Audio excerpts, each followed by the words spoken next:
Welcome back to another day. This is day 9, and we'll be doing this first thing first, like always. Today, I don't know if I will be able to study or not. Of course, I will be able to. There is no such thing as no study day. But as you can see, today I got a lot of pain. Yeah, I got a lot of pain. It's almost maxed out. So, yeah, without further ado, speed up time.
So, yeah, guys, I'm done here. This is the progress for today. I think I got the hair done.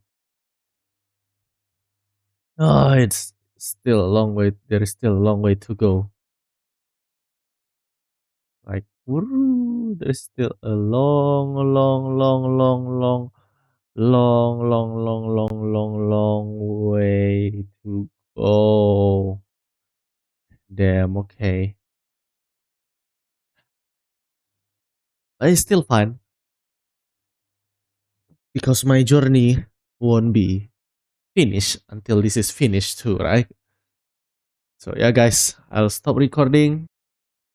Hello, guys, welcome back. So like always, I'm gonna start learning. Let's not talk much because I don't wanna talk much today. Hey, I just thanks for wanna stopping by. study. Well, I'll talk when I need to talk, okay?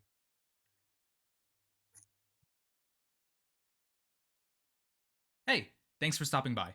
In this episode of my Roblox Advanced Scripting tutorial series, I'm going to be Hey, thanks for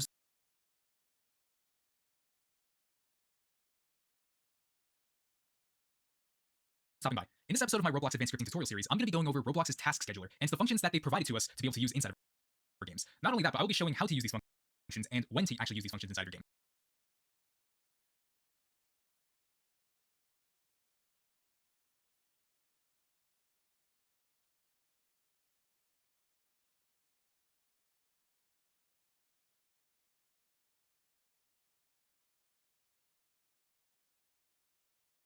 Hmm.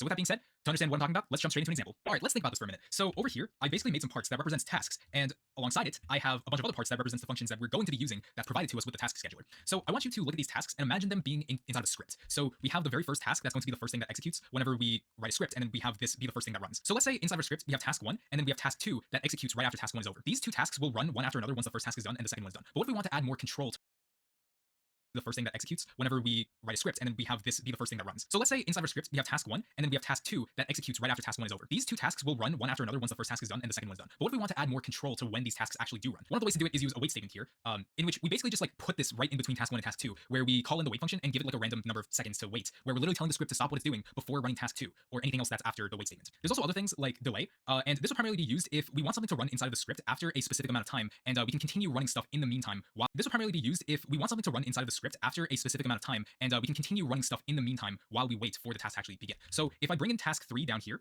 then what's going to happen is task 1 is going to run first, and then task 3, and then as soon as the delay is finished with task 2, that's when it's going to run. So it's going to go from 1 to 3 and then to 2.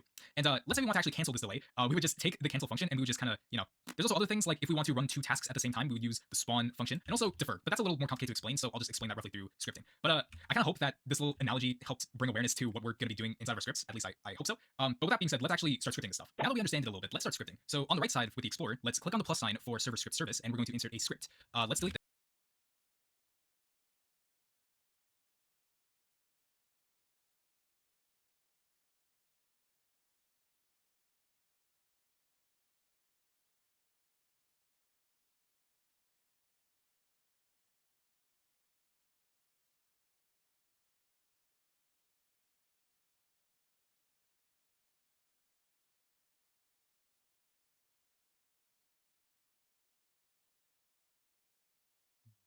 Server script service act as a brain. Any script placed here will only run once on the server from the moment game starts until it's shut down.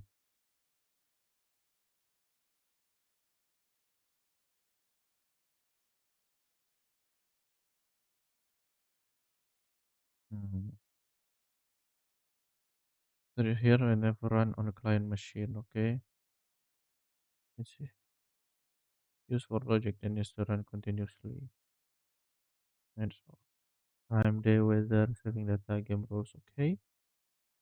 So all the most important non-visual game logic organized in one place, away from the clutter of the workspace, okay? Script never sent to the client, so the code is hidden from the player. And the value change made here are trusted by the entire game, okay? What do I put in server script service? You should put any code that manage permanent game state or economy.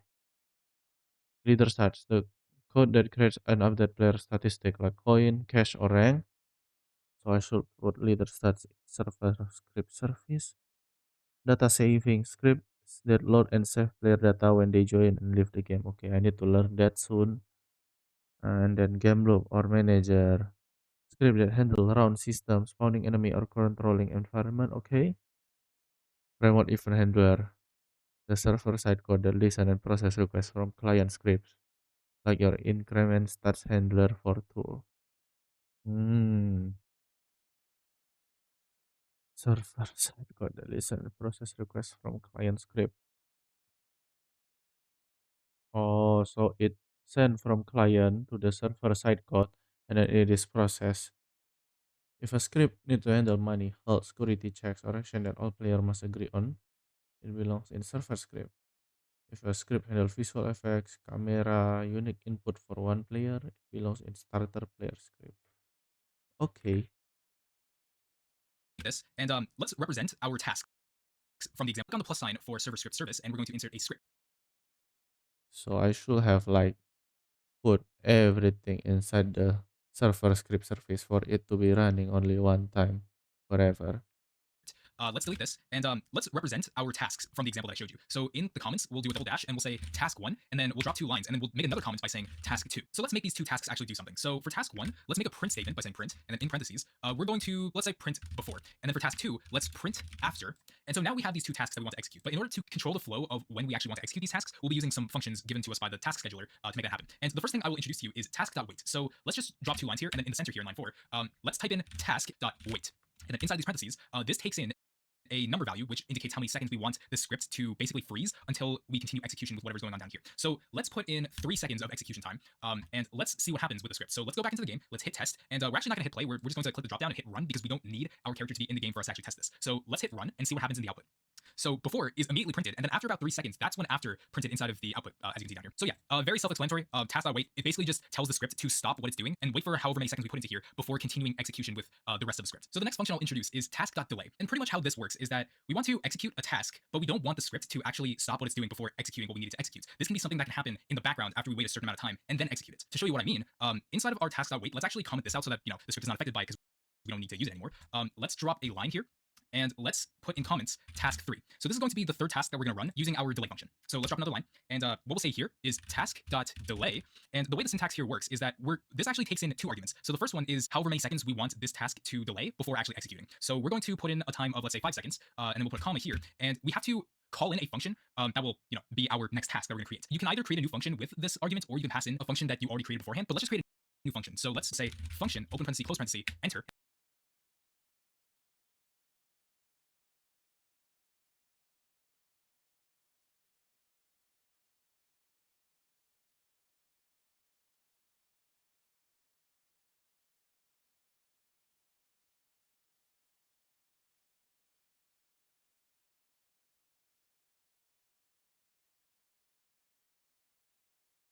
And now let's make another print statement. So we'll say print, and then inside of here, we'll say after times 2. Essentially what we're telling the script to do is to run the in the meantime, it will run everything else that's inside of the script. So it will run task 2, and then after 5 seconds is over, it'll run the third task. So let's go into the game, hit run, and we should see this inside of the output. So before and after was printed at the exact same time, and then after 5 seconds, that's when after times 2 was executed. Because, like I mentioned, task.delay does not pause the script execution like wait does. We only use delay if we want to run something after a specific amount of time without affecting anything else that comes after it. Okay, now let's say we have a delay function here, but what if we don't want to execute what's currently inside of this delay anymore?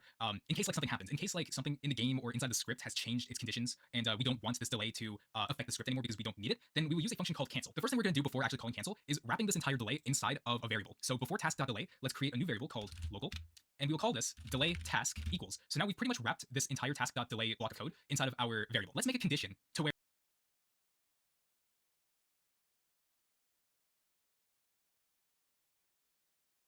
I'll put this up for chance by picking a random number, and if that random number is the number that I pick it, then we're going to cancel the task. We're going to pick a random number from 1 to 2. So we'll say local random number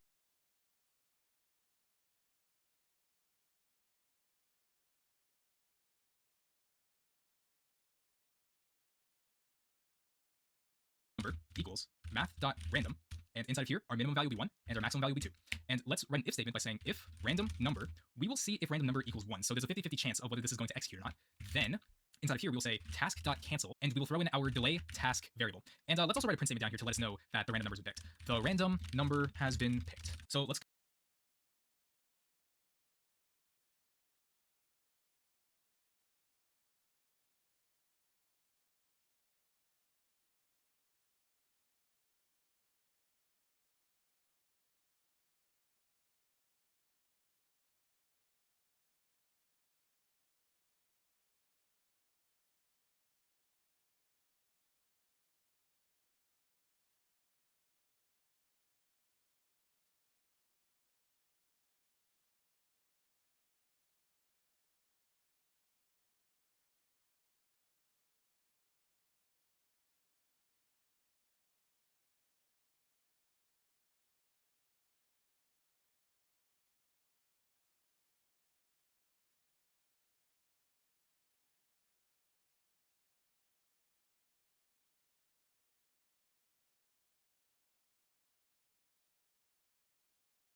also write a print statement down here to let us know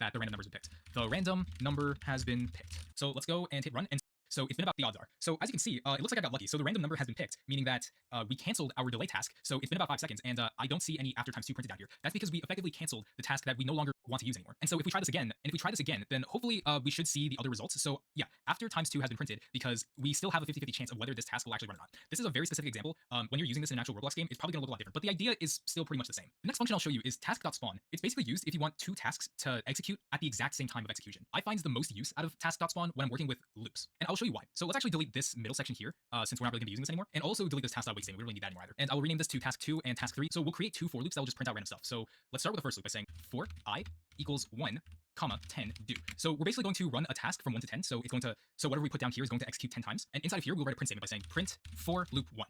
And then down here, let's write our next task. So we'll actually call this task 3, and after will be task 4. So down here, we will write another for loop by saying for I equals 1, 10 do, and we will write print for loop 2. So it looks like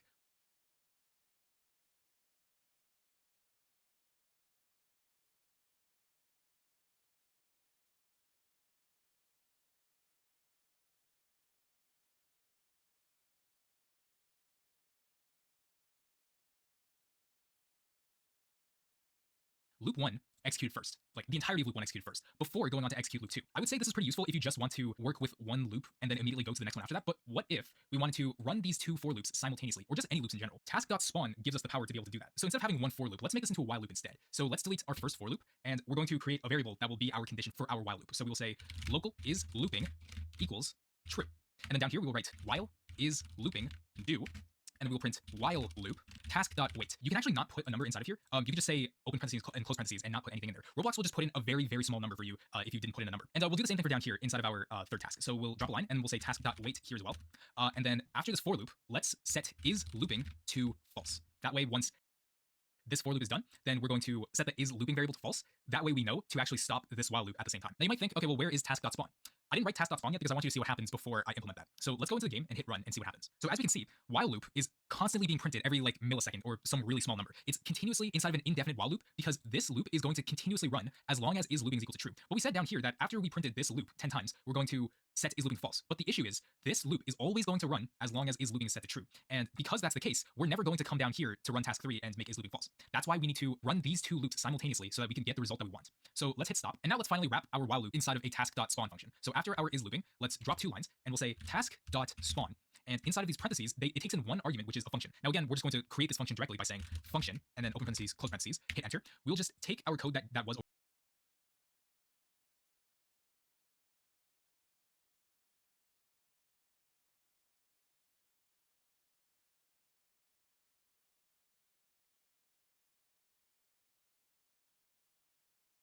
over here on the outside. We'll right click, cut, select this, right click, paste. So now that this is wrapped inside of a task.spawn function, supposedly this is going to run as well as our for loop. So that way it can actually go from 1 to 10 and then it will stop the loop whenever we need to. So let's go into the game and then see our new change. As you can see, the while loop successfully kept printing the while loop, and it will stop the loop inside of a task. Just take our code that was over here on the outside. We'll right click, cut, select this, right click, paste. So now that this is wrapped inside of a task.spawn function, supposedly this is going to run as well as our for loop. So that way it can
Oh no. Oh no. Forgot to use wait. Please stop.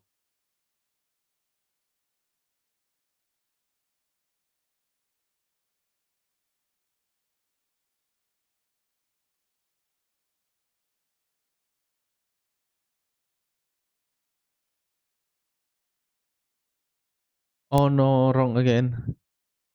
Dang.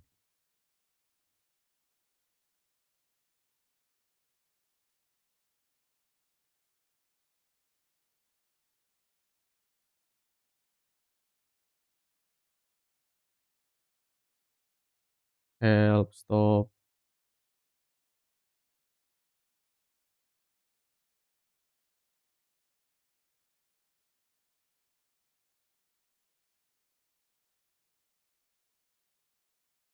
can actually go from 1 to 10, and then it will stop the loop whenever we need to. So let's go. Guys, I'm pretty tired today. I think I'm gonna stop early. It's just like I think I sleep too late and I don't wake up early enough, and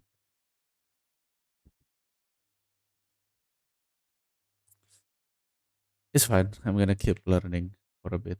The game and then see our new change. As you can see, the while loop successfully kept printing the while loop print statement, and it also kept printing the for loop 10 times. And then as soon as the for loop was done, that's when is looping was set to false. And that's what caused the while loop to stop, because now is looping was set to false. So that's the power of using task.spawn to be able to primarily work with multiple loops at the same time. At least that's generally what I use task.spawn for. And so this is just something very powerful that I highly encourage you to use inside of your scripts. And the last function I'll be teaching in this episode is task.defer. And before I explain it, let's actually write it down first. So let's get rid of task 3, and we'll also get rid of task 2. All right, and so now the way the syntax works is that we're going to say task.defer, and the only argument here is a function. And like usual, we're going to create a function inside of this argument. So we'll say function, open close parentheses, enter.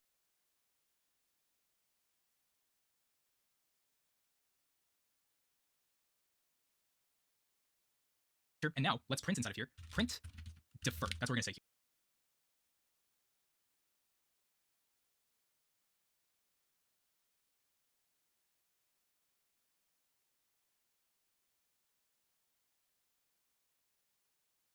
And now for task 3, let's create a big for loop that will print out like 10,000 lines of code. So we're going to say for I equals 1, 10,000 do, and we're going to say print for loop 1. So now that we have our task.defer and our third task, which will be a for loop, let's actually break down what task.defer actually does. So we've gone over task.spawn, which simultaneously runs 2 tasks. We've gone over wait, that tells the script to literally stop before executing the rest of the code. We even told it to delay execution with a specific function, so it can do whatever it needs to do before it actually executes the delay function. But now we're going to look into defer, which basically says that you can run this block of code once everything else has been executed, and so it's not going to interfere with data throttling or any other problems that might occur during the script. Defer basically tells the script that you can make this the last task that executes in the code. It's not a huge priority, but we're still going to do the task regardless. It's just it'll pick the best time to be able to print out defer without interfering with the script. So let's see what happens if we go into the game and hit run. So it's lagging a little bit because we're printing 10,000 different things. So as you can see, it ran before, and then it immediately skipped this part. It skipped task 2 and it went into task 3 right away by printing out 10,000 lines, and then it printed out after. So once everything was executed, it then went into defer and did what it needed to do inside of here. So I guess you could say this is very similar to delay, where we gave it a specific number of seconds before executing what was inside of here. But this time, it's kind of like a combination of delay and spawn, where like it will execute right away at the most convenient time.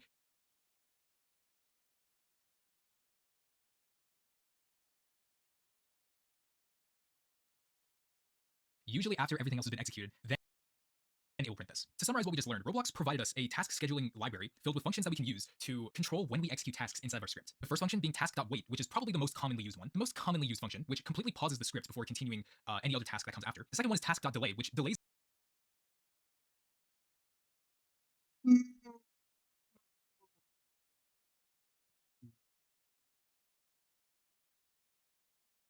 a specific task after a certain amount of time has been given. And then there's task.cancel, which cancels a delay in case conditions change where we don't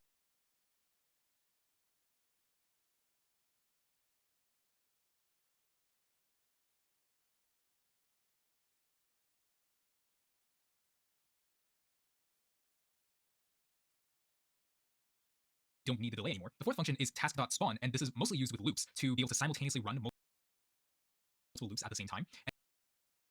And then the last function, which is the least commonly used one, called task.defer, which basically prioritizes the delay in case conditions change where we don't need the delay anymore. The fourth function is task.spawn, and this is mostly used with loops to be able to simultaneously run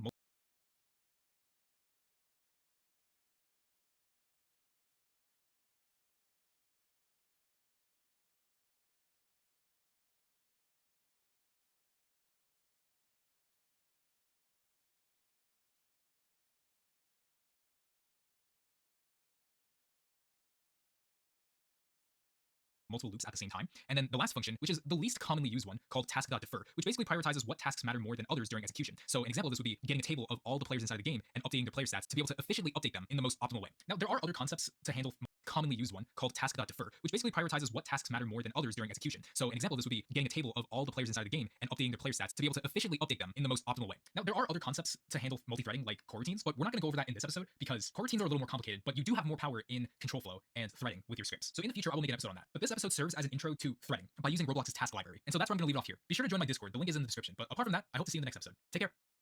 Hey, thanks for stopping by. We're going to be creating a bunch of stuff that correlates to server and client communication so that we can create systems that allows us to have more Okay, guys, I'm gonna stop here today. See you guys tomorrow. Bye bye. Oh, bye bye. Hello, guys. Welcome back to day 10. I suppose this is day 10. Yesterday, I didn't study much because I'm in quite a bad mood. But today, got to work twice as hard, because I'm gonna make up for yesterday. So before all of that, I'm gonna start doing this first, okay? First thing first of the day. So without further ado, another speed up time.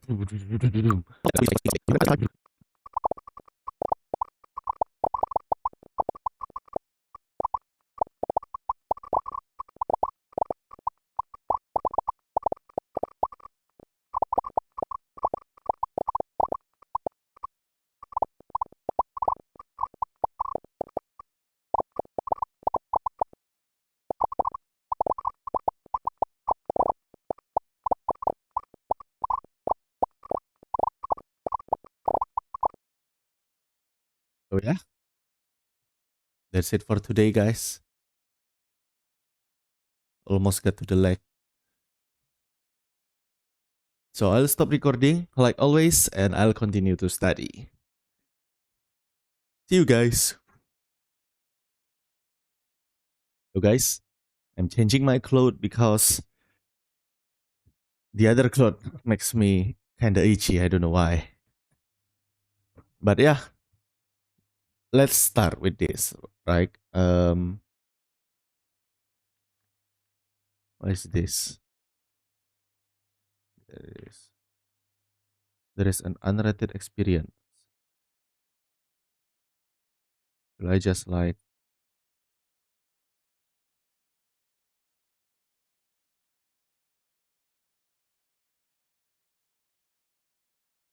wait, what? Okay, I don't understand. There is an experience that is not playable. This one? Archive. Boom, done. Now it should not pop up anymore. Okay, today is day 10. Let's go. Wait, what the hell? Oh, okay.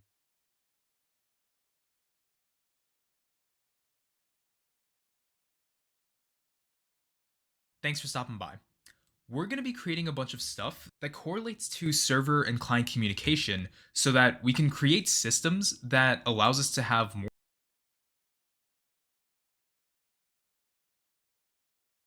Hey, thanks for stopping by. We're going to be creating a bunch of stuff.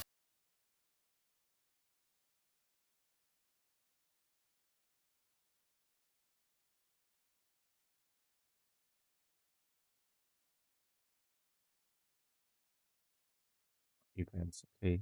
That correlates to server and client communication so that we can create systems that allows us to have more security with our Roblox games and also more robust systems with the things that we decide to create inside of our Roblox games. And in this episode, I'm going to be introducing two of them, which are called remote events and remote functions. And with them, we're able to create inside of our Roblox games. And in this episode, I'm going to be introducing two of them, which are called remote events and remote functions. What events and what function, okay? And with them, we're able to create things like this. So I made a text label that says, would you like to buy this button? And I have a button down here that we can press called buy button, and this costs 50 coins. And up here, you can see in my leader stats, we have 50 coins to be able to buy this. So let's see what happens when I actually press it. So essentially, when I press this button, it communicated to the server to check whether I have 50 coins or not. And if it did, then it would subtract 50 coins from my leader stats, and it would tell us the message that the purchase has been successful by updating this text label. If we press it again, now that we can't afford it, it will check again, but this time we can't afford it. So the server will tell the client that the purchase has failed. I want you to understand what goes on behind the scenes when we're communicating with the server and client and why this matters a lot when we're dealing with security and exploitation and all those other sorts of things. But before we start implementing, let me show you something else. All right, let's think about this for a minute. So if you saw one of my previous episodes, you might find this diagram to be familiar. And yes, this is the server and client model found on the Roblox Developer Hub. That's because in this episode, I feel like this really ties back into what we're going to be doing inside this episode. So if you remember, the game consists of two sides. You have the server and the client. The server up here is basically the perspective of the game that has access to everything inside of the server and also in the client. But if you're one of these clients attached to the server, also known as the players, so we have player 1 down here, and we have player 2, and then player 3, all within their own perspectives of the game, do not have access to whatever information is in the server. The server is the powerhouse of all its valuable information that the client cannot simply access just freely. That's why there has to be communication between the server and the client. Whether that would be from this player, so let's call this player 1. If it wanted to send information information to the server, then we will use a remote event to be able to tell the server we want it to do something, and it'll do it for us. Or if we have information to a specific player from the server, we will go from the server and we will send information to a specific player, like let's say player 2, to tell them that they got a notification or something. Or if we're playing a round-based game, then we will have the server replicate to all the players inside of the game that if this is a round-based game, that the game is over, and it's going to reset everything to wait for the next game to happen. So there's so many use cases where we would have to communicate with the client and the server to get stuff done, to make our systems robust, to make it very secure from hackers. Because that's one of the main important things we need to know about here is that even if it's not for security, there's a lot of things you can't do unless you know how to communicate with the server and client. So that's why it's very important to understand how this stuff works, when to use it, and why you should use them. And I hope this gave you a little more insight as to what we're going to be doing in this episode. Now that we understand it, let's make some stuff that effectively communicates between the server and client. So first thing we will do is create a leader stats script to give ourselves some coins. So we're going to go to the server script service and Okay, create a leader stats. I need to do it every day. I make a script, right? Normal script. we're going to make a script and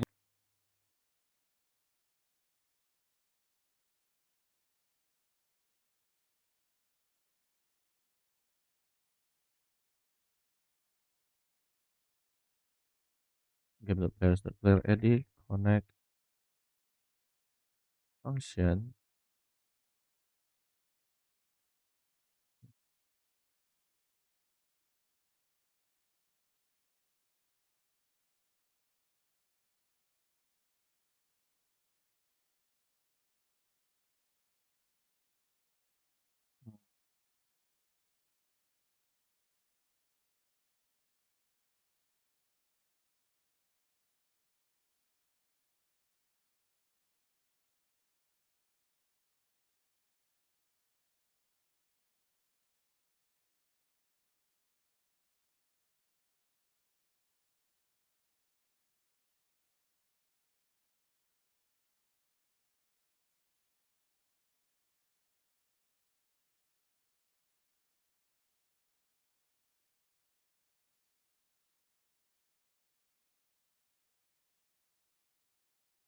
Oh, no value, right?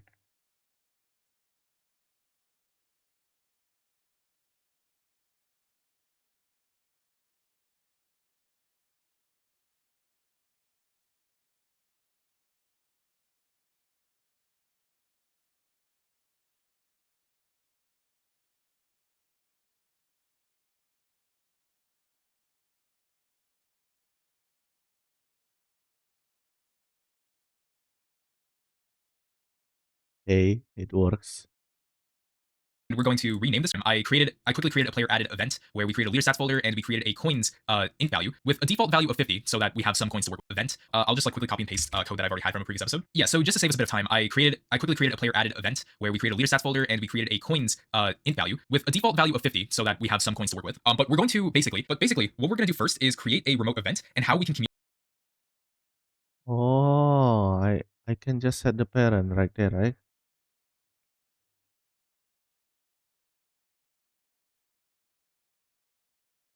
So I don't need to set the here. Okay, new things every day. Communicate from the client to the server. We're basically going to create a button here that says give currency, and when the player presses that button, it's going to send a message to the server to give our player currency. And I mentioned that this is going to be a remote event. So you might ask, where do we create this remote event? For the most part, I would say create it inside of replicated storage. I'd say this is the best place to access information that we want to know about from the server and also the clients. Because as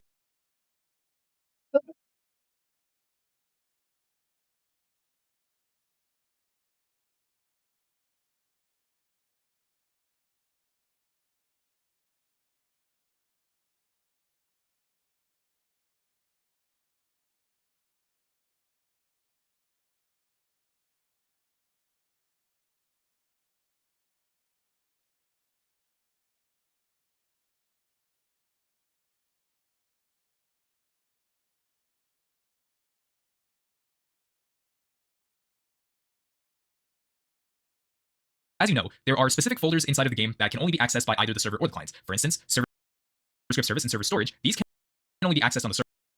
Okay, makes sense. Server script and server storage can only be accessed by the server. But things like starter GUI, starter pack, starter The GUI, starter pack, starter player player, these things can be accessed on the client. But we want a folder that can only be accessed by the client. can be accessed from both the server and the client, which is usually replicated storage and replicated first. But we're going to put it inside of replicated storage. So we're going to hit the plus sign and let's insert a remote event. This is what it should look like.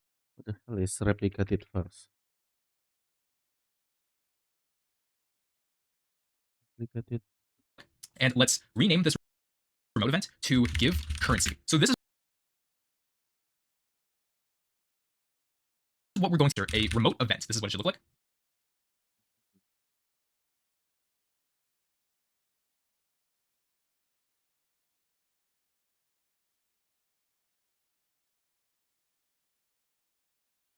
And let's rename this remote event to give currency. So this is what we're going to use to tell the server that we want to give the player currency whenever we press a button. Now let's actually create the button. So let's go to Start GUI, hit the plus sign.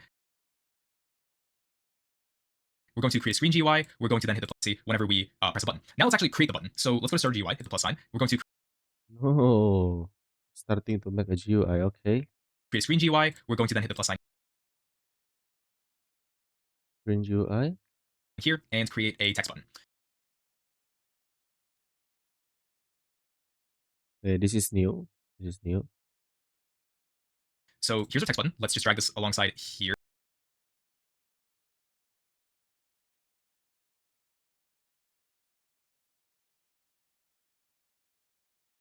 So let's change text scale to true, and we'll name this text give. So here's our text button. Let's just drag this. Okay, okay. So like always, if there is something new, you need to struggle, right? You need to see what's happening inside. So before he continue, I'm gonna see what give, like what can I do with this UI from this screen UI.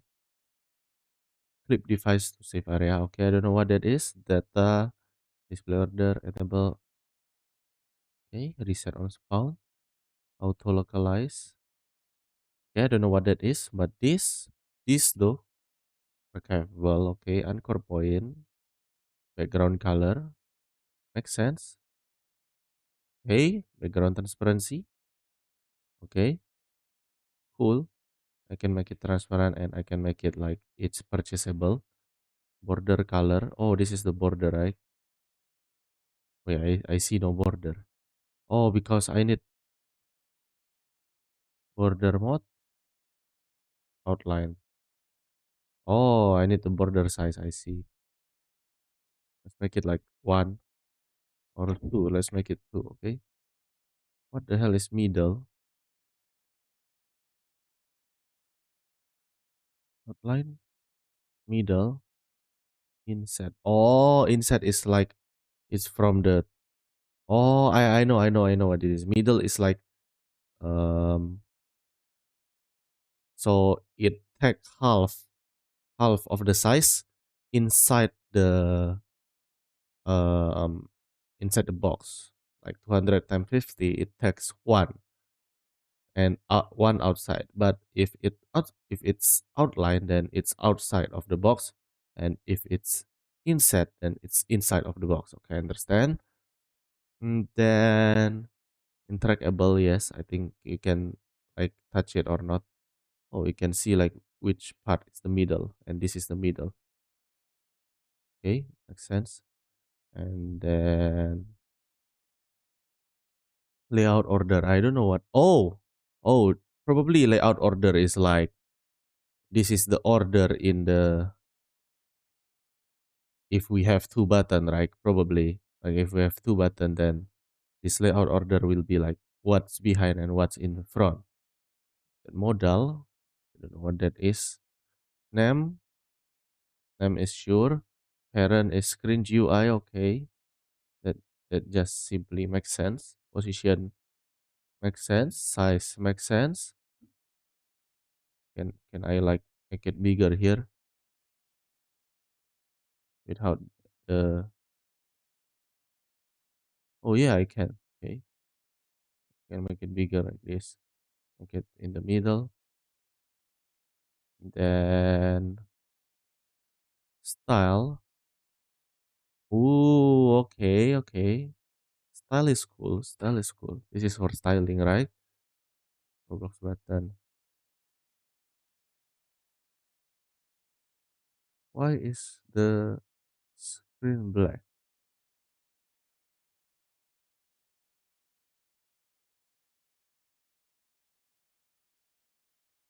Oh, I see, I see, I understand.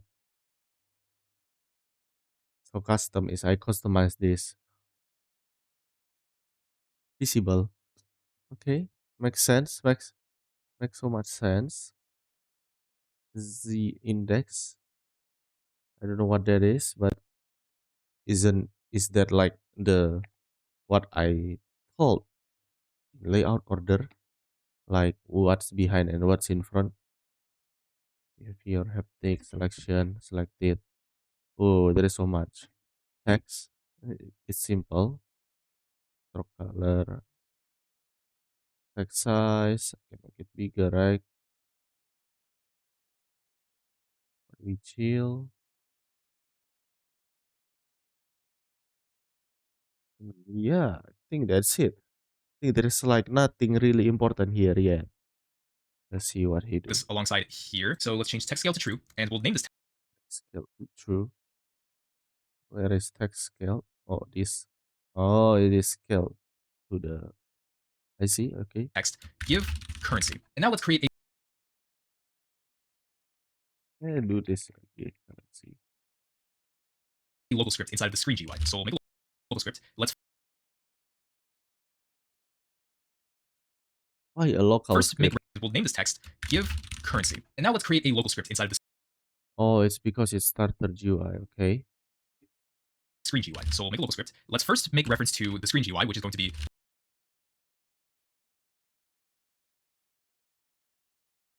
local GUI equals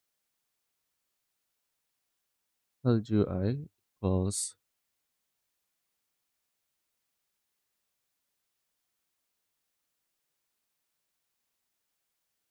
script.parent.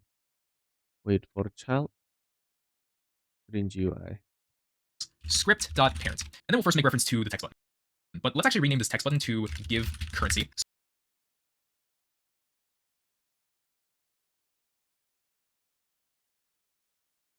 Wait, the local script is inside the. Oh. Sorry about that.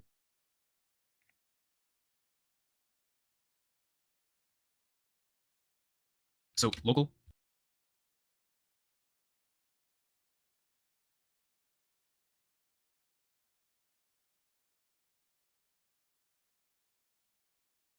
give button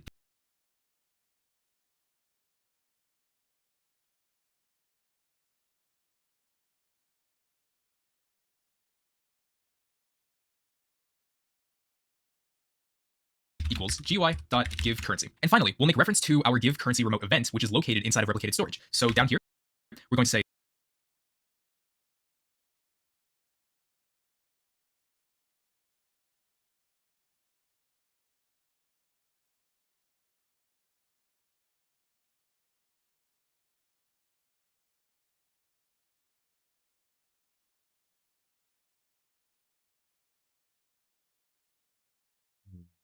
So let's use wait for child when accessing an object.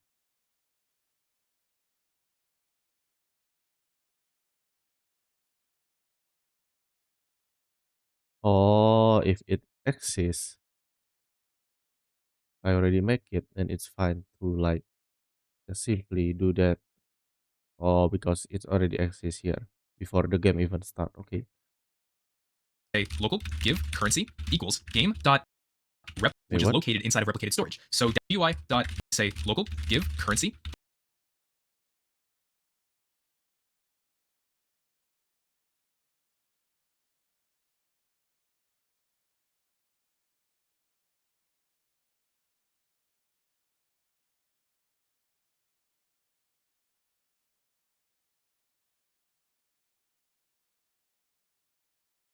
let's create the mouse button one click event when we press the button. So say give button storage folder dot give currency. So now that we have our references, let's create the mouse button one click event when we press the button. So say give button dot mouse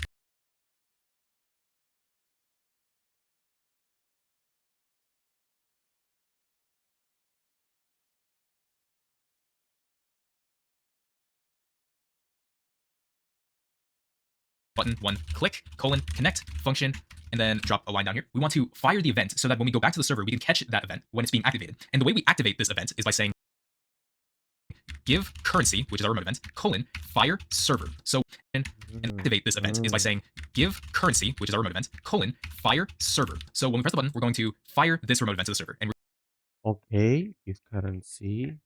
dot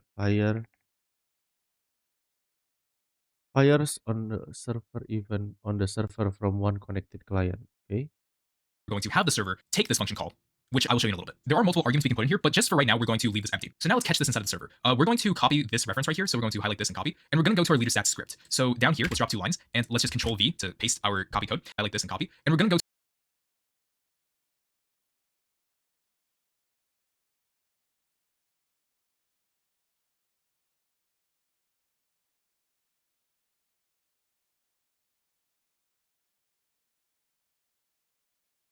our leader stats script. So down here, let's drop 2 lines, and let's just Control V to paste our copy code, and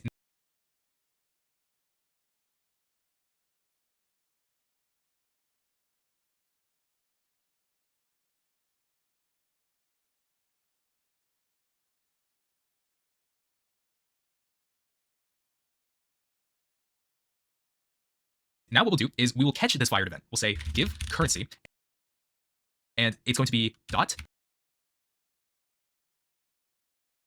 Wait.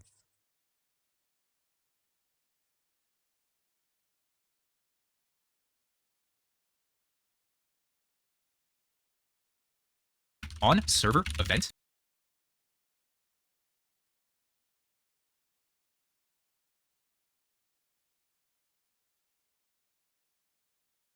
Fires from a script when fire server.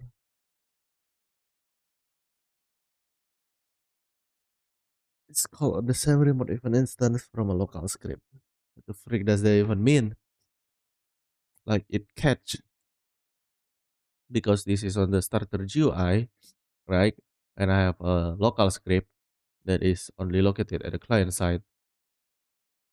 And then I need it to be on to accept it on the server side. And I have this replicated storage of remote event. Okay. Colon connect function. And here's what's really important about this. So whenever we call fire server, we don't pass anything here, but indirectly, it's automatically going to pass in the player object that called this event.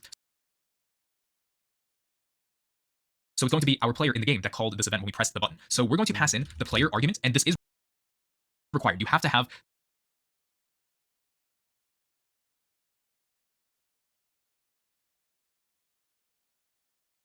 the first argument be the player. And anything after that is basically just going to be whatever arguments we put inside of our function call. But for right now, it's just going to be player. So now that we understand that, let's locate our coins in value inside of our leader stats. So we're going to say local leader stats equals player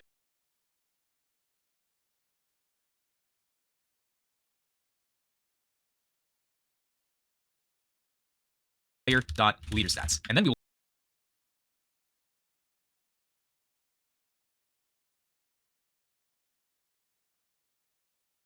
make reference inside of our leader stats. So we're going to say local leader stats equals player dot leader stats, and then we will make reference to the coins. We will say local coins equals leader stats dot coins.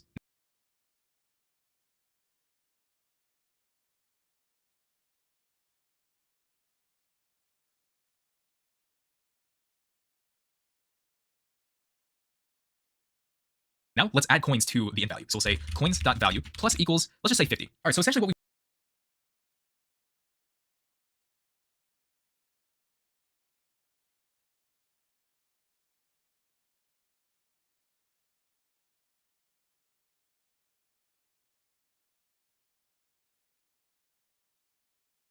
Ooh, look at that, man.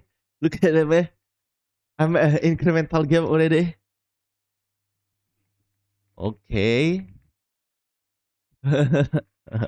we've done is that we created a text button that says give currency. When we press it, it's going to send a message to the server, and it's going to catch it onto the server that we want to give the player that called this remote event to give them 50 coins. And I'll explain to you why this is important, but let's test this out first. So we're going to go to the game, hit test and hit play, and see the new button that we just created. All right, so I've spawned into the game. Our coins by default is 50, but if I press give currency, then it should effectively give 100 coins to the player. So if we keep pressing it, then we should constantly be getting 50 coins every time we press the button. So that should be working as expected. But now you might ask, why do we need this server and client communication when we're, let's say, giving currency to a player? So in order for me to explain that, let me go back into the game. And like I mentioned with the server and client model, you can go between the server and client window by going to test and then hitting this button here by telling you whether you're on the server side or if you're on the client side. Right now I'm on the server side, but if I press it again, I'm back to the client side. So let's see what our coins value actually looks like when we're on both sides of the game. So we're going to go to players, brawl battle, leader stats, coins. So as you can see, my coins in value is 50, like expected. Let's see what happens if I change the value in the client. So if I just change this value to 200, then it'll show that my coins have been updated to 200, and my coins in value has also been updated to 200. But what's the problem here? It looks like it's working as expected. If we go into the server side, so if I click our server window and we do the same thing where we go to players, we go to Brawl Battle, delete our stats and coins, we can see that our value is still 50 despite us changing the value inside of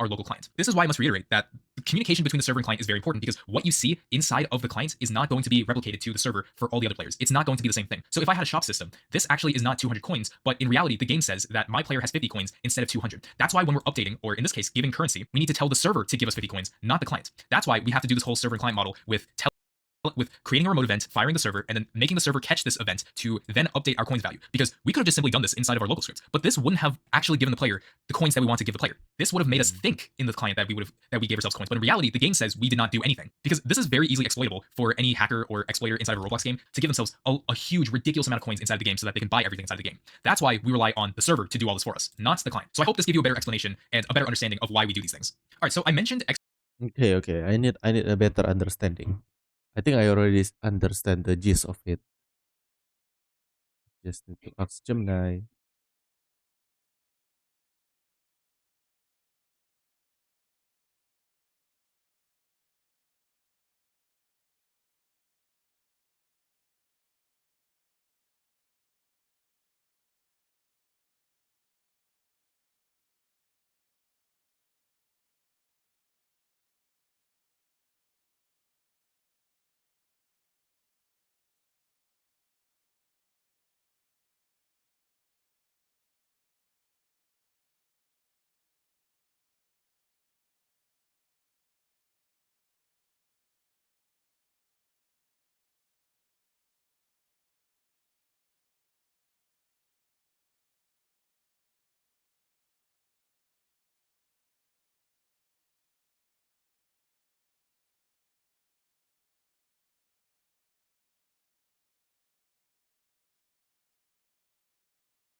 Client server communication. Okay.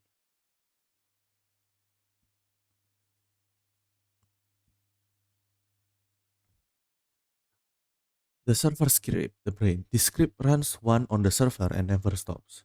It handles the core, game data and security, player initialization.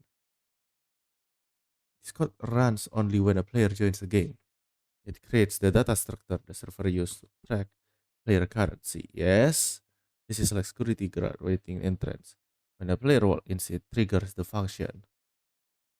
Leader stats, coins, okay. The server listener. This code is the secure reception desk that waits for requests from any player machine. It gets the connection point remote event from the shared storage. Okay. Give currency on server event. Connect.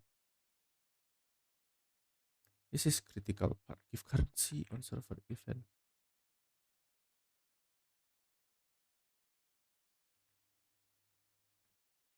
This is a critical part. The server stops and waits here. when a client send a message. When a client, this is client, send a message, boom, this functions run. This function run. So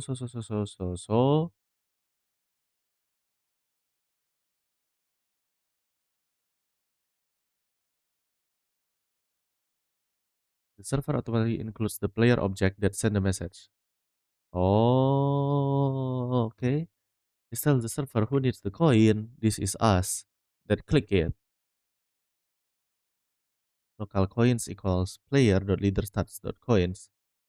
Server lookup specific coin value object for the player who requested the coin.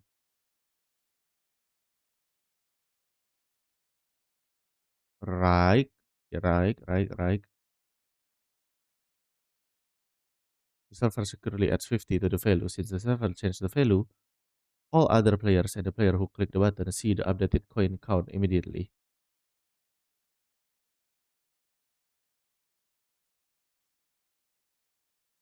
Script, the local script, the finger, the brain, the finger. The script only runs on the player computer. Its job is to handle visual elements, the GUI button, and user input. Click. Local GUIs.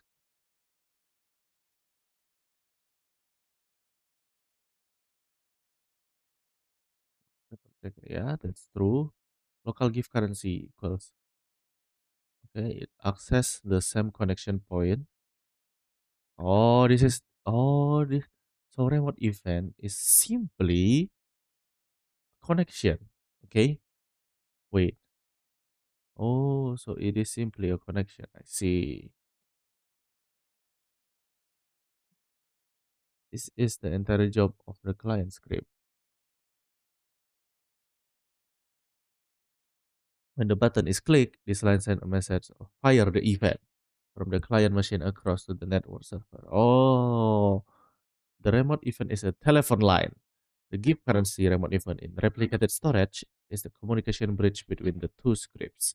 So it means that gift currency remote event is simply the communication bridge. So this is the client, this is the server, this is the remote event. It waits. And from the client, if it clicks, it fires the event. Boom, and then it tells the server, boom, there is a telephone call. There's telephone call. Ask me to do this. Do whatever. Then this will run. Boom. And in the server, it change the value. Okay. The local script send a message out via file server.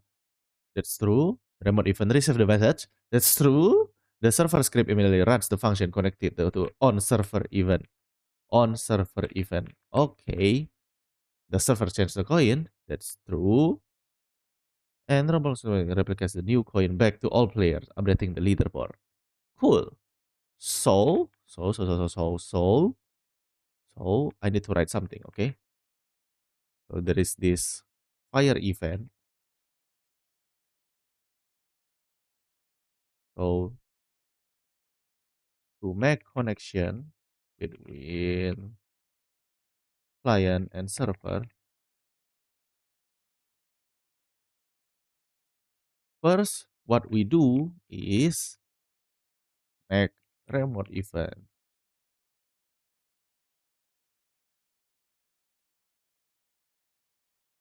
in replicated storage. Why in replicated storage? Because it is shared between the client and the server. Whoa, I look so smart right there. Oh my. Make remote event. And then the next thing that I need to do is um, fire the, wait, fire is use fire server.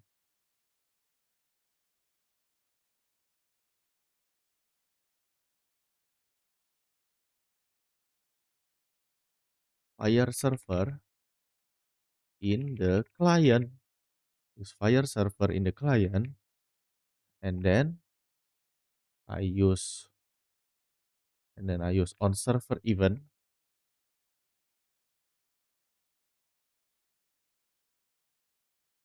in the server. That is simple. That is simple.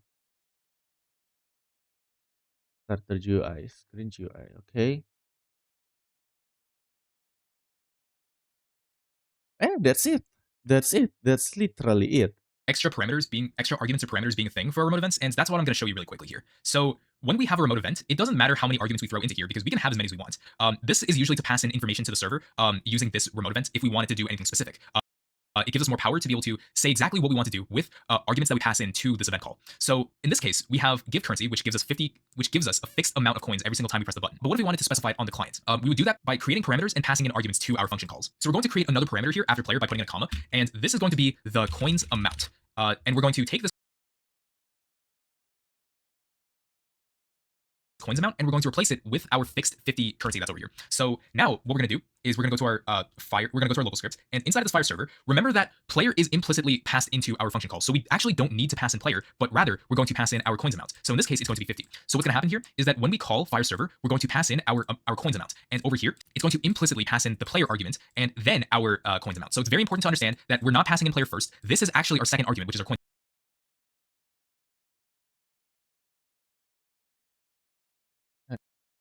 amount. But over here, we're going to pass in player first thing, and then all the arguments afterwards that we provided inside of these parameters. So if we go back and test it, it should essentially do the exact same thing. So if we press it, then it should do what we need it to do. So that works out wonders. And like I mentioned, you can have as many arguments as you want. As long as you have this player parameter, you can have as many arguments as you want here. You can pass in as much information, and the script will not complain about it. So what we just did was we communicated from the client to the server. But now what if we wanted to do it the other way around? What if we wanted to communicate from the server to the client? Like for instance, if the player has joined the game, then we will tell the server to send a message to the client to give them like a special greeting through text or something. So that's what we're going to do with this example. This can also be done by using a remote event. So for this example, we're going to create another remote event. So like I said, it's going to be inside of replicated storage because that's the folder I recommend putting all your remote events in. So we'll hit the plus sign, and we're going to create another remote event, and we're going to rename this greet player.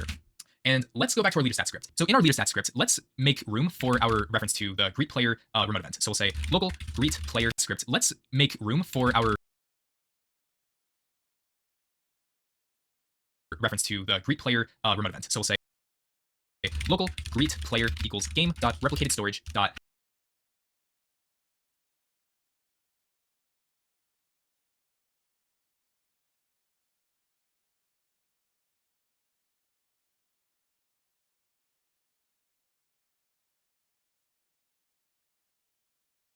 player. And you remember how we now what we'll do is we'll drop 2 lines after we create the coins leader stat by saying greet player. And you remember how we communicated from the client to the server. So we took the remote event and we called Fire server. But Yeah. this time what we're going to do is we're going to do the opposite. We're going to say colon Fire client. So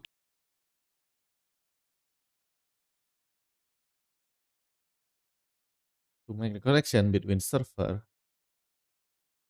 to client,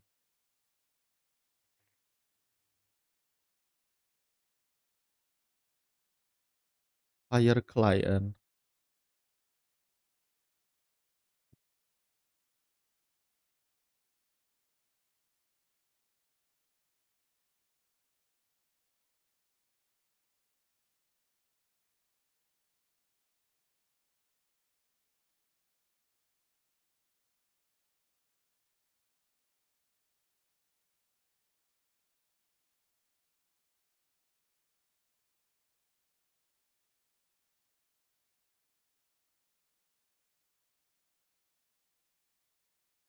it basically does the opposite of Fire server. It just says Fire client instead. But here's the very important thing. We are required, much like our on server event, we're required to pass in the specific player we want to send this message to. So in this case, it's going to be our player, which we labeled right here in our player variable. So we're just going to simply pass in player. So this is the basic syntax for our Fire client event. Like I mentioned before, you can pass in other parameters if you really want to, but that is totally optional. What is required is specifying which player we're trying to send this message to. And like with our on server event, we need to catch this call onto the client instead. So in our local script, we're actually going to copy our greet player reference, and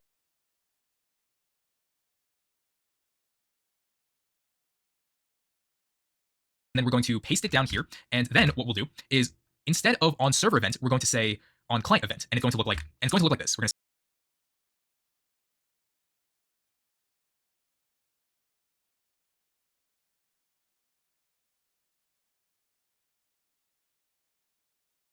say greet player dot on client event colon connect function open parentheses close parentheses and we'll hit enter. Now you might notice we're not required to pass in a player argument because we already know which player we're trying to send the message to. So Okay, I need to think. So from the server, from the client into the server, we fire it, right?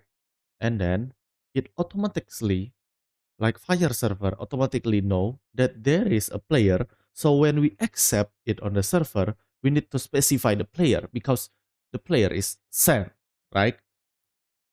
Yeah, that's true. And when we from the server to the client, we need to specify which client we need to which client we need to which client we need to send it to, right? So in the client, when we on client event, okay, on the client event connect function, we already have the player. We already know the player. So yeah. this does require a little bit of practice to understand like the different parameters, what is required, what's not required. But as long as you understand it, I think it'll make sense. So in this case, let's actually pass in an argument. We're going to create one argument here that's basically going to be the message. So we'll say message as our second parameter to our Fire client call. Oh, this already have the parent, right? Already have a message. So the first And then here there will be a message here. Should be fire client. No. Yeah, that's great. Fire client to the player. The message is hello. And then can I just say like print message like this? And then it prints out the message. Ooh, okay. argument is going to be player, and we'll space it out with a comma, and we're going to pass in a message. We will say hello new player. That's going to be our message that we're going to pass into the client.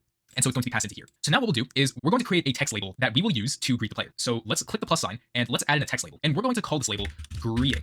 And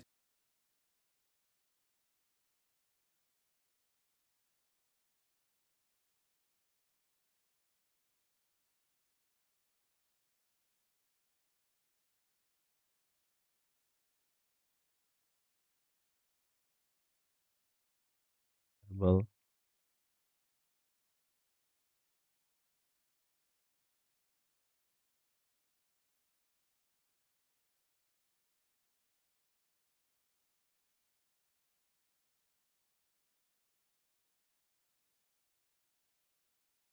greeting equals UI dot greetings.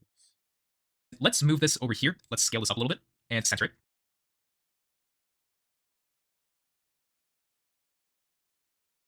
Down here, let's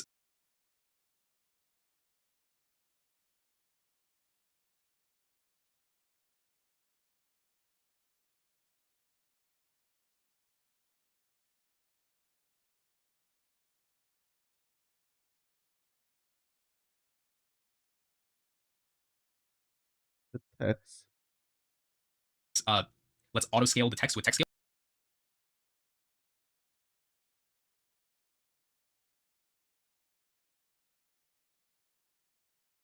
And let's go back to the local script.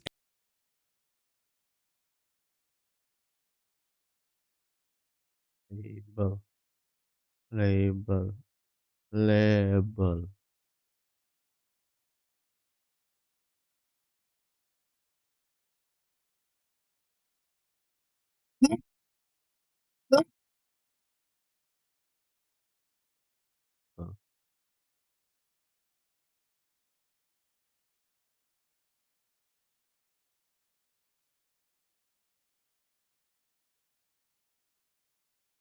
Oh, text. Okay.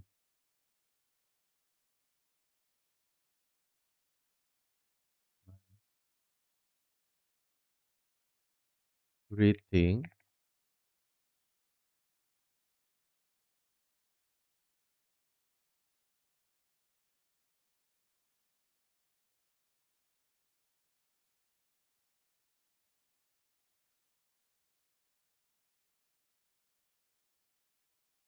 Dang. Wait, if it already know what the player is, then who is the player? Like, how can I get the message to spawn at my name? Like, I know you can pass that. Can it also pass a player? Oh, it fire client. It has a player and also a message, right? It already have a player here. It already know which player to give the text to. But do I know who am I?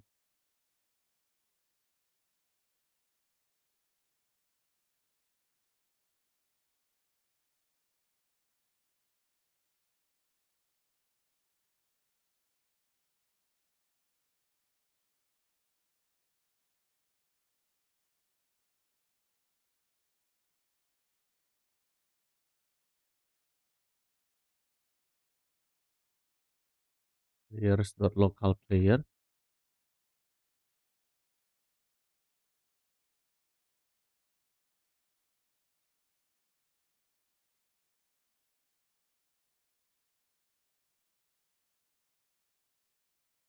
Okay, that works. And let's first make reference to our greetings text label by dropping a line, and we'll say local greeting label equals GUI.greeting. And now what we'll do here is we're going to say greeting label dot text equals message. All right, so now this should work. As soon as we join the game, then this text label should be updated to the message that we specified. So as you can see, the text label has been updated to hello new player because when the player joined the game, we called Fire client to that specific player and we gave it a message here. We passed it into here as an argument and we changed the greeting label's text to whatever the message was. And in this case, the message was hello new player. We could be even more specific by concatenating this message with the player's name. So we will say hello new player, but instead of an exclamation point, we will put in a colon. Oh, that's true.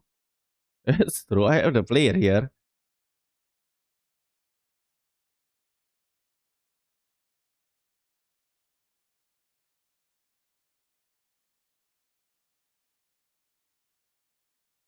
Dang, that's cool, man. And we'll use string concatenation to add in the put in player dot name. We're gonna get the name of the player and pass it into this string. So it's gonna say hello new player colon and then the player's name, which in this case is Brawl Battle. So let's go into the game and hit play again. So now it says hello new player Brawl Battle because Brawl Battle is my name. So it's going to give out a customized message for each individual player whenever they join the game for the first time. All right, and the final event we will talk about with remote events is called Fire All Clients. I need to go to the toilet first, okay? See you later. Hello guys, I'm back. I'm with the same clothes. I already take a bath. I already eat. Now it's time to continue, right? It's time to continue. You see? This is my comfortable cloth. You know it's comfortable when it has a hole in it. But it's fine because it will not hinder my way of learning. So let's continue. Useful Boom, if boom, we boom, want boom, to boom, go. boom. No, I'm sorry. I'm sorry. I'll start focusing now, okay? Wait, before that, I want to tell you guys something. I've been feeling more comfortable talking in English, right? Because I've already talked for like 8 days now, and I already played games and talk in English. I'll soon upload a video about my gameplay at another channel. So this channel is called 1000 times without any space, and the other channel is 1000 times too, but with a space. So yeah, stay tuned for it. Now I'm gonna continue learning, okay? I can already see the insight of what I can make. Like, I played some Roblox game at night. Like, I really like play incremental games. I also play another game like horror games. I also play like puzzle games. I play a lot of games. So yeah, I think I can like see how they make that game, but not everything yet. Once I can see the vision of me making one of that game, then I think I can start. I can start like boom, making a game. And I think my first game will be an incremental game because that's what I like. I also want to make a game like what is it called? Like the horror game, like Aperophobia. Yeah, I really like that game. I want to make a level that is cool, that has some mechanics that is never seen before, or like, yeah, I will make a fun game, okay? So you guys stay tuned for it. Now I will continue studying. If we want the server to send a message to every single player inside the game. So this is very useful for, let's say, round-based. Oh, make connection between client to server, server to client, and then I have the last one to make connection between server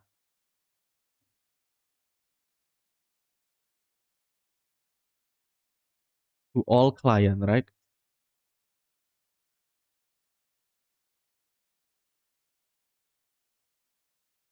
round-based Roblox games where it's like if we had, let's say, a status bar up here that says there's a current game in progress, or we're about to be teleporting all the players to the new map. Like you kind of get what I mean, right? Murder Mystery 2 and a bunch of other round-based games do this, where they have a status label that tells us the status of the current game, and it notifies and it updates for every single player. So that's similar to what we're going to do with Fire All Clients. We're going to make a global announcement that'll show up for every single player up here, and we will do that first by creating another text label. So let's duplicate our greetings text label by hitting Control D, and we will move this up here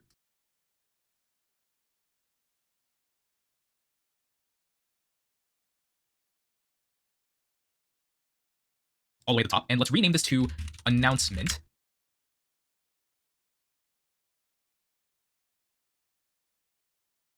And let's change the text label to global announcement. And what we'll do is,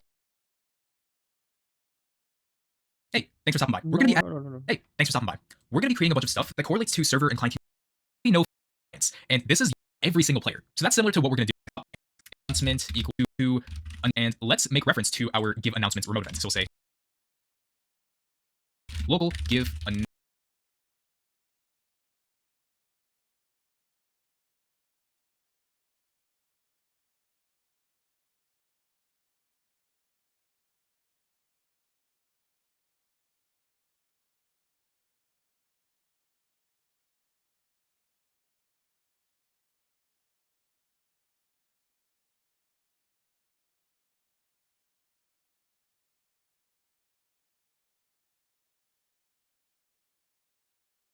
announcement equals game.replicated storage dot give an give announcement.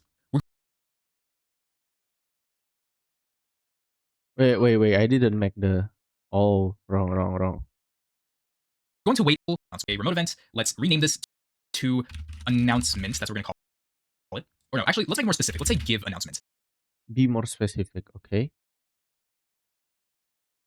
Oh, so I can treat this replicated storage with remote event like an API, right?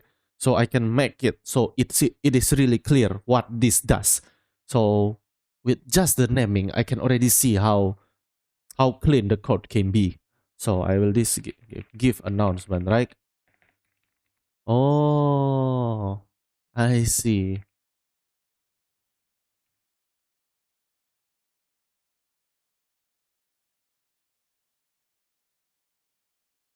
Give announcement equals replicated storage dot give announcement. So I'll give announcements. Okay. I'll make give currency to be here. No worries.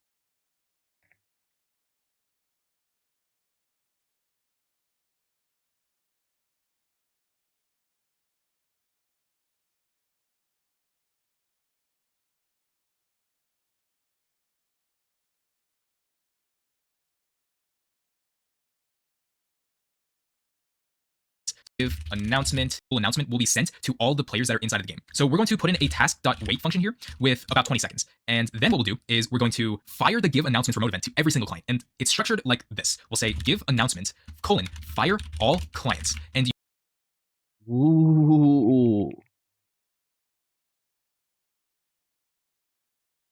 So this leader starts is from the server script. Okay. Give you might announcement. have noticed that we don't need a player argument here because we know that for this, we're going to pass it to every single player in the game. So we don't need to specify which player, but we can still add in more arguments into here like usual. So now what we'll do is we're going to catch this down here into our local script. And what's really interesting here is that the syntax is exactly the same for if we're just communicating from the server to one player, because this works the same way if it's being sent to each individual player. So it's essentially the same thing here. Let's first go back to our script. Let's copy our announcement and let's paste it down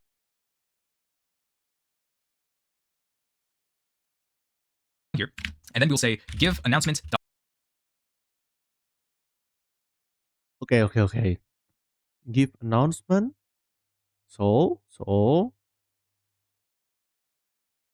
give announcement equals no. Dot on client event.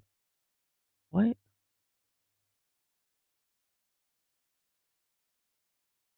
Like we are gonna get this connect function. Okay, we already get the player, so we don't need anything else.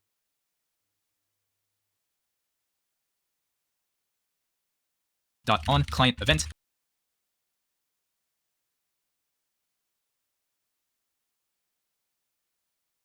colon Client connect event. function, and then we have no arguments here, so we'll just We have no argument. Yeah, that's true.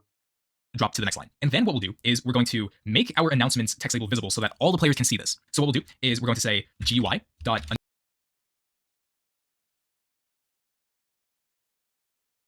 UI. No. announcements dot visible Wait. Announcement. GUI. UI is script.parent. Dot announcement. So this is the announcement. Dot visible equals true. Oh, so we make it false first, right? Announcement. equals true. So this one line will make this announcement text label visible to every single player inside of the game. So now you might ask, how do we know if this works inside of Studio if we're trying to test out fire all clients? Because we need to know if this works for at least 2 players. Roblox has actually provided us a great way to test our Roblox game with multiple players if we need more than one player to test the game. Because what we've been doing is we've just been simulating playing solo inside of a Roblox game. But what if we wanted to create our own server, our own local server to test multiple players at once? We can actually do that with a feature Roblox has provided for us by going over here to test, and there should be a little section here inside of clients and servers where we can create a local server with however many players we want. Wait. Wait, what? That's really cool.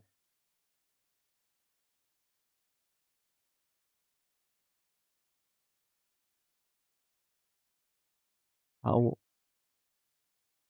But in this case, we're going to use 2 players. And essentially what we'll do is we'll press the start button. And what will happen is that Roblox will give us 3 windows. One is the server, and the other 2 are each of the players. So let's hit start and see what happens. So what we should see is one window that represents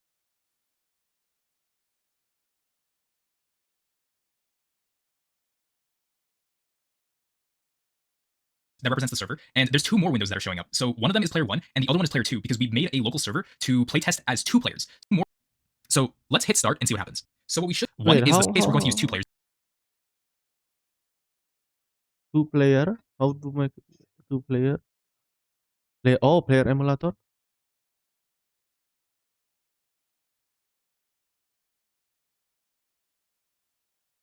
Wait, what?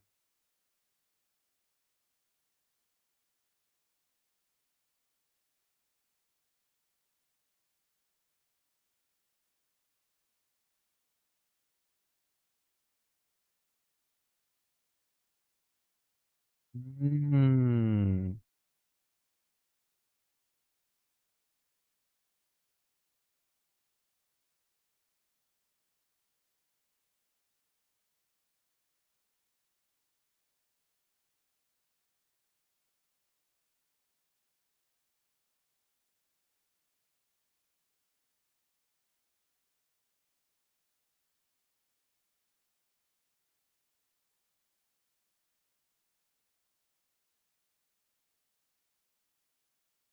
There is no ribbon.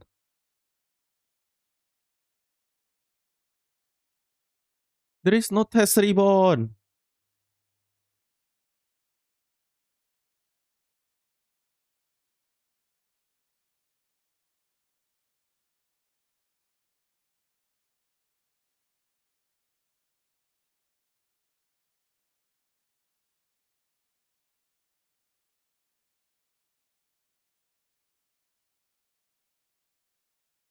Hmm.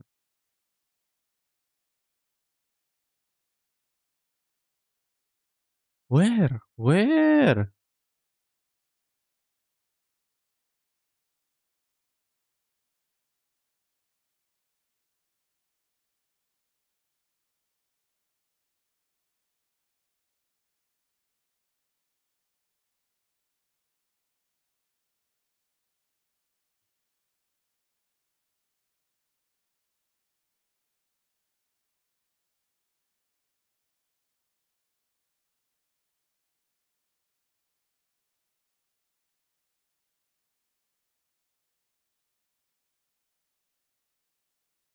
Hmm.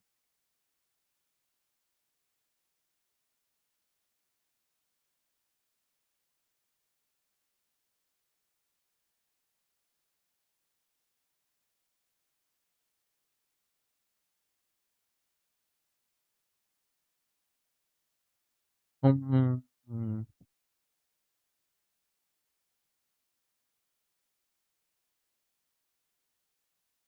How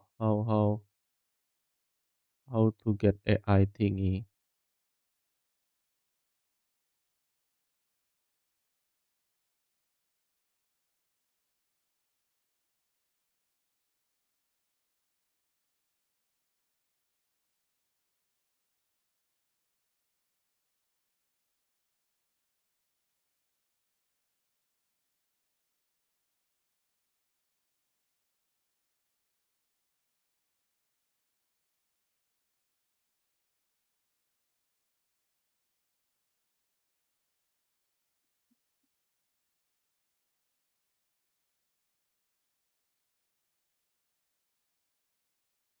Oh, here is the assistant.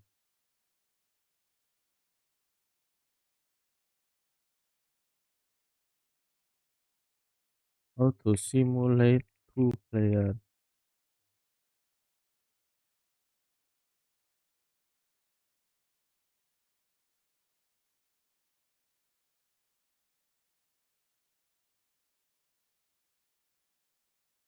Where is the test tab?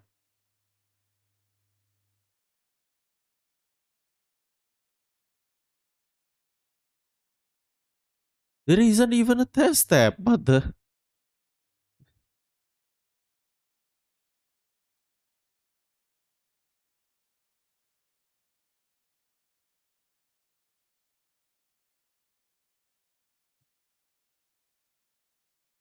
Okay, after I start.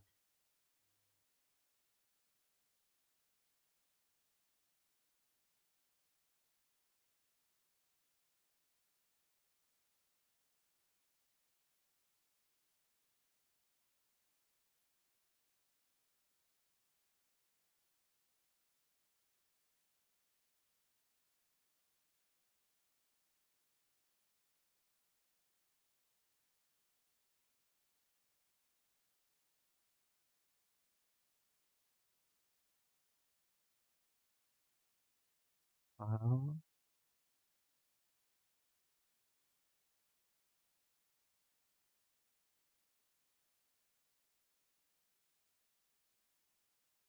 what is it? Enable multi-client.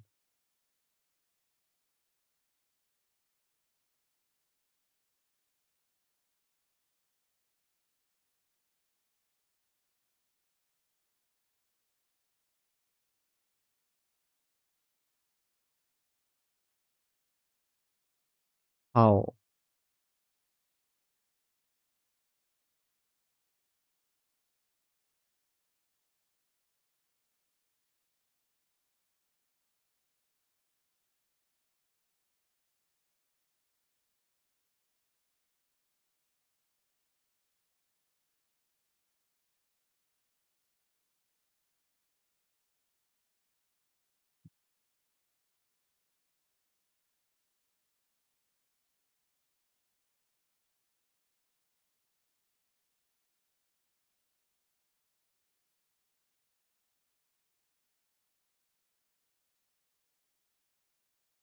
Where even is the test tab, man?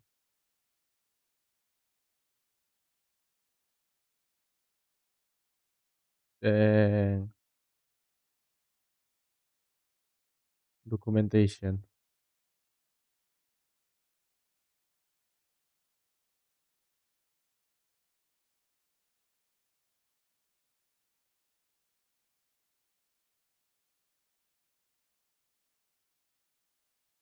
There are three common ways to play testing. F5 is test. Test here. Start simulating the experience. Inserting the avatar in front of camera current position. Oh,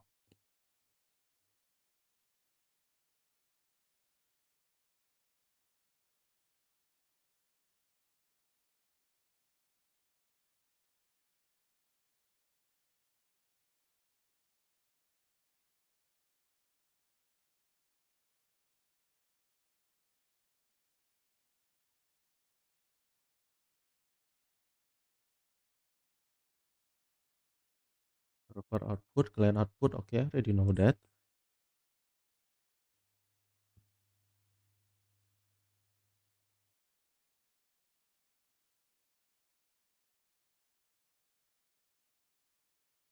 There, multi-client simulation. The server client option from the drop-down menu.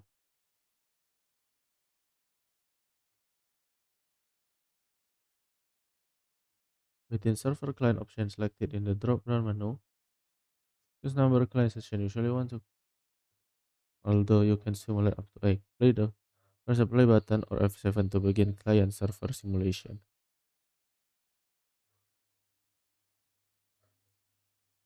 Where?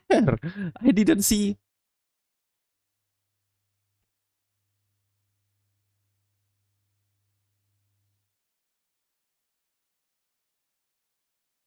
Oh, server and client. Oh.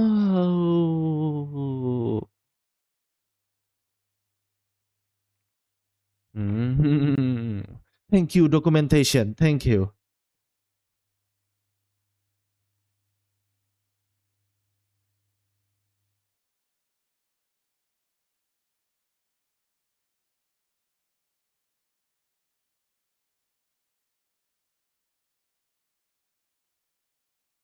Oh, boom.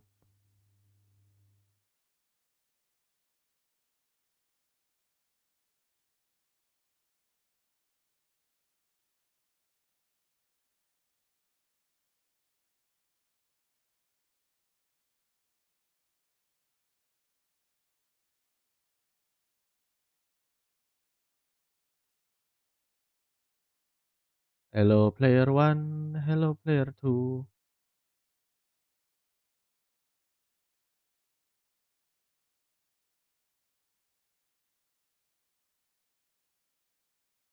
Wait, I don't understand.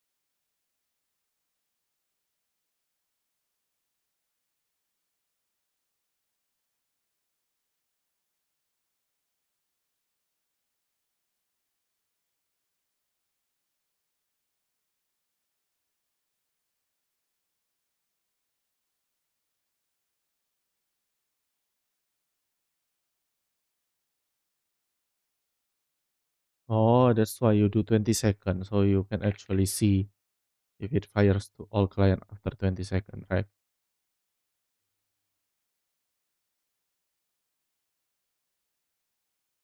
Wait, where the hell is the announcement even?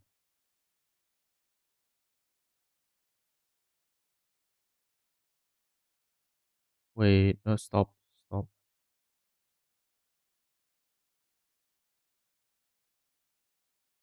20 second. I'll wait.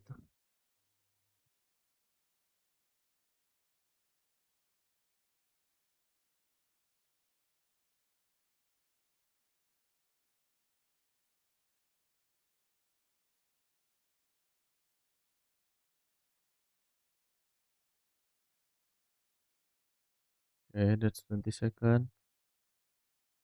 Server and client. I need two player.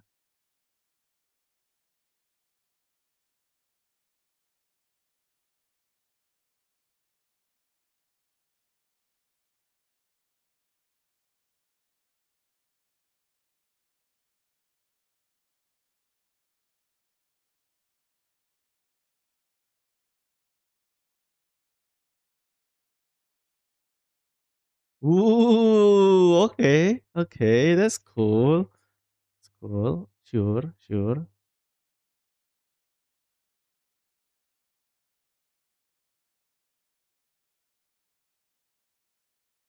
And essentially what we'll do is we'll press the start button. And what will happen is that Roblox will give us 3 windows. One is the server, and the other 2 are each of the players.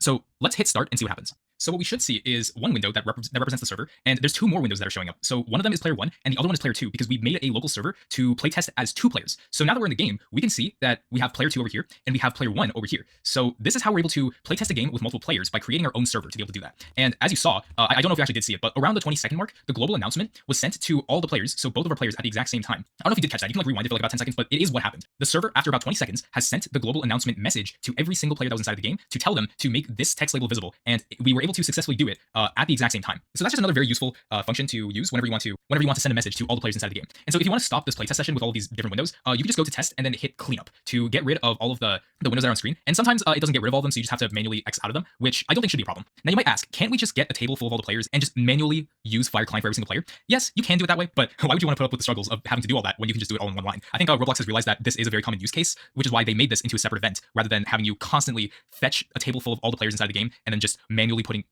using Fire Client for every single player. So that's why we could just do it all inside of one line with Fire All Clients rather than having to do it individually. To finish off, let's review what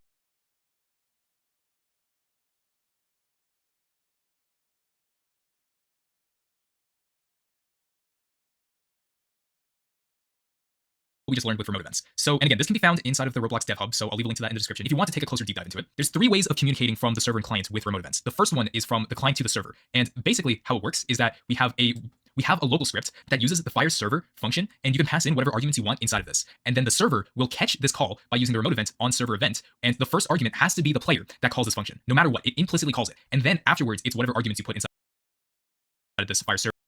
Mm-hmm.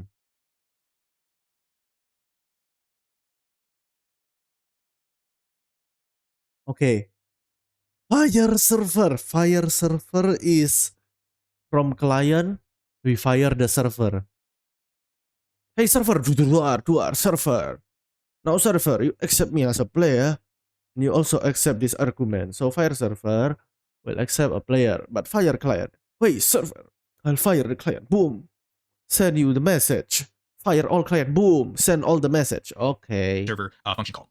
The second way of communication is the opposite. So it's from the server to be, and now here, and this is basically the same thing as server to client, except this is for every single client or player inside the game. So the only thing different here, as you notice, client here is the same thing as the client here for server and client. The only thing different is the server. Instead of using fire client and specifying the player parameter, all we need to do is just say fire all clients, and we can pass in whatever optional parameters we need. So that's the basic rundown of all three functions that you can use to communicate from the server to the client with one-way communication. This episode is a bit too long, so that's why I'm going to continue this in the next episode when we talk about remote functions and how we can further expand upon our communication with the server and the client, because remote events essentially act as a one-way communication from either client to server, server to client, or server to all clients. But in the next episode, we're going to do two-way communication. So it's going to take the extra step to further our knowledge on the server and client field. So that's pretty much going to be it for this episode. Join my Discord, the link is in the description, and I will see you in the next episode. Take care. Hey, thanks for stopping by. Two-way communication. We're going to be adding more security to our Roblox scripts using a feature that further expands what we learned upon in the last episode about remote events. This one is going to be about remote functions, which have its own use cases that make it different from remote events. And in this episode, I'm going to be showing you what these are and how to use them. And this example that I have here uses remote functions. So I have a leader stat with 50 coins, and I have a prompt here that says, would you like to buy this button for 50 coins? If I click on it, then the server should have deducted 50 coins from my leader stats, and that message should have been sent back to the client to then update this GUI to say purchase has been successful. So this had a two-way communication system that was happening rather than one-way communication. And that is essentially the difference between the two. And that's what we're going to be discussing about inside of this episode. But before we start implementing, let me go back to our diagram that I've showed you in previous episodes. All right, let's think about this for a minute. So we're back on this diagram that shows us the server and client model yet again. I think you've seen this before. That's located in the Roblox Developer Hub. Link is in the description for that. In the last episode, we covered remote events, which act as one-way communication between the server and the client. And like I mentioned, remote events act as one-way communication. And there's three ways of communicating with remote events. So the first one is from one client to the server. The other way is from the server to one of the clients. And then there was the server to all of the clients. But what if we wanted to do a communication that sends information to one party, and then with that, it will send results back to the caller? What I mean is, what if we had this player communicate to the server, and then with that communication to the server then communicates back to the player with results to give us more information or to let us It is literally API. I think I understand. know that the call was successful. This is essentially what remote functions do that remote events can't do. The very important thing to know here is that what we're going to be talking about in this episode will act as two-way communication rather than one-way communication. So hopefully you were able to understand this from my explanation. Now that we understand it, let's implement these remote functions. So I went ahead and created a leader stats script inside of server script service with our player added event.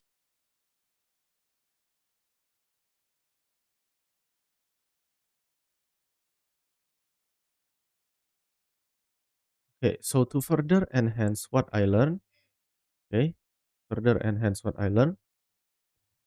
simple thing that I can do is simply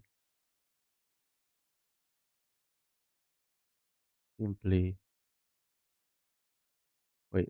and we're given 50 coins whenever we join into the game. So, and then for the setup, what we're going to do is we're going to make a prompt purchase with the coins that we have when we load into the game. So in Starter GUI, we're going to create a screen GUI, and then inside of the screen GUI, we're going to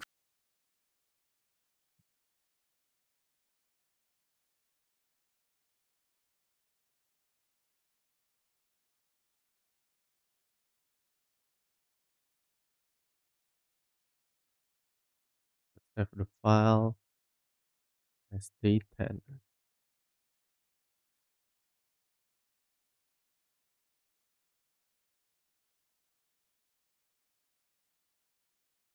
Wait, Roblox Studio desktop. Will it crash if I open the studio again?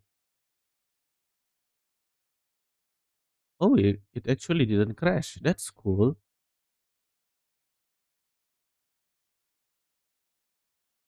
Yeah, I'll do this again and again and again and again.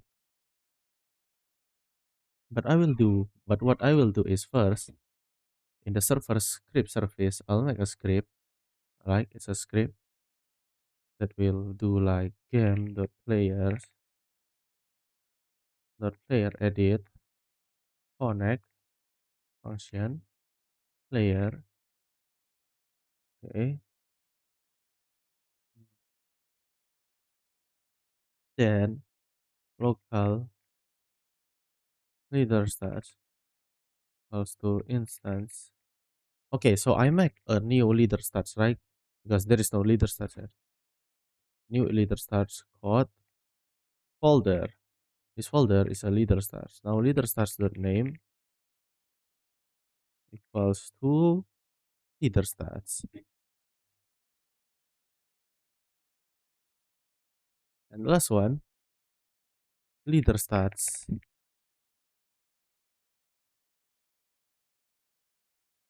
dot parent equals to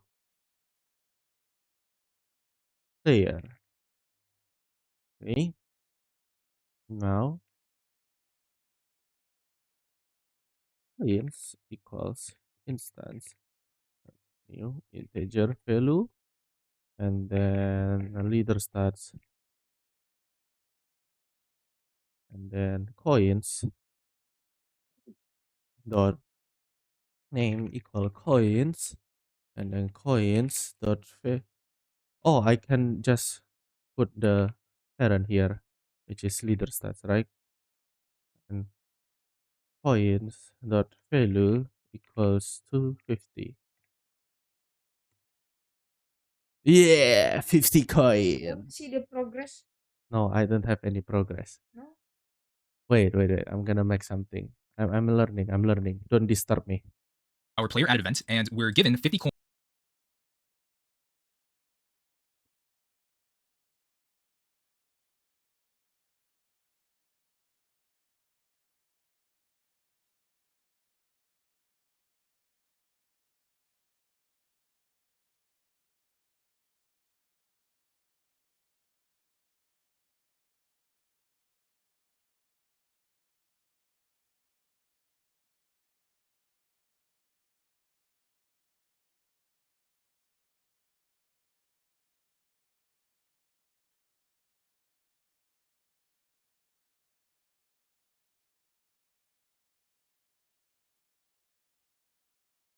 coins whenever we join into the game. So, and then for the setup, what we're going to do is we're going to make a prompt purchase with the coins that At the starter GUI, we make a screen GUI. At the screen GUI, we make an we have when we load into the game. So in Starter GUI, we're going to create a screen GUI, and then inside of the screen GUI, we're going to create a text label, and we're going to rename X label. Sure.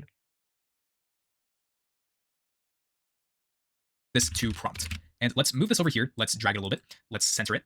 Let's go down here, text scale it, and then let's change the text to.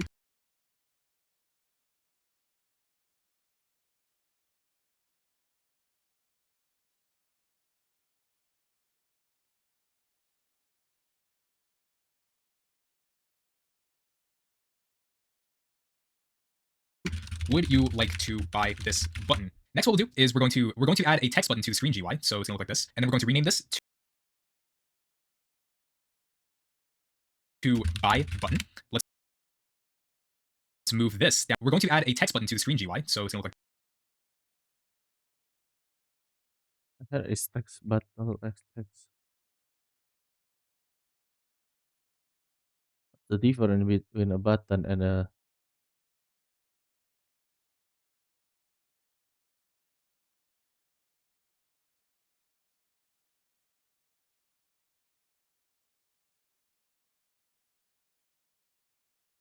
oh, button can be clicked, but that no. Okay, okay. Text button and text label. Okay, I understand. Now, as always, we make the text scale, say 50 coins, just like that. Go down here. This is going to cost 50 coins. Let's just scale this a little bit here so that it looks nicer, and then center it back again. Okay, and now what we'll do is we'll create a local script inside of our screen GUI. So let's just create a local script here. Wait, create a local script inside the screen GUI? Yeah, of course.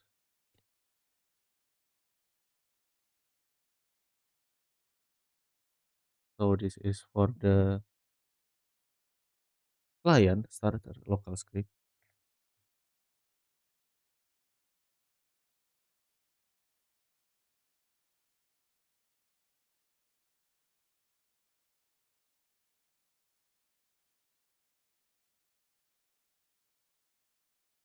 Okay, text button equals to buy coin, buy button.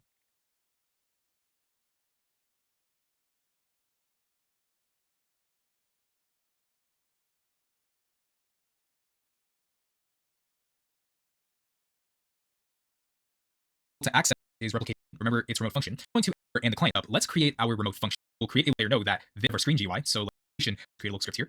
Go back into our game, and now that we have our setup, let's create our remote function. And so because this requires server and client communication, we want to be able to access this remote function from the server and the client, much like remote events. And one of the best places that the server and client can access is replicated storage. So we're going to add this remote function inside of here in replicated storage. So hit the plus sign, and let's add a remote function. Remember, it's remote function, and let's rename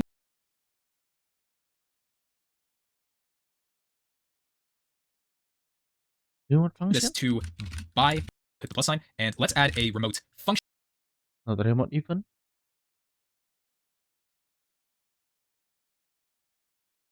Remember, it's remote function, and let's rename this to by button. That's what we're going to call this remote function.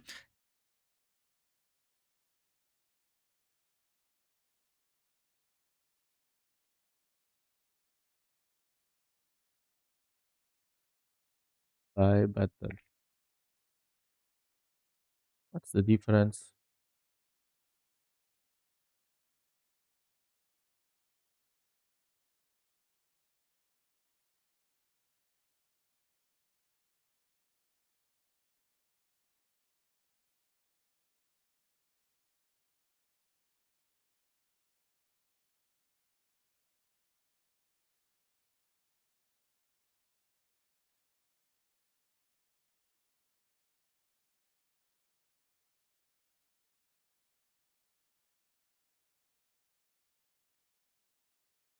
And now what we'll do is we're going to open up our local script, and let's delete this, and first make reference to our remote function. So we'll say local by button, and just to make this easier, we're going to call this by button remote so that we know that this is a remote function. Equals game dot replicated storage dot by button, and then what we'll do is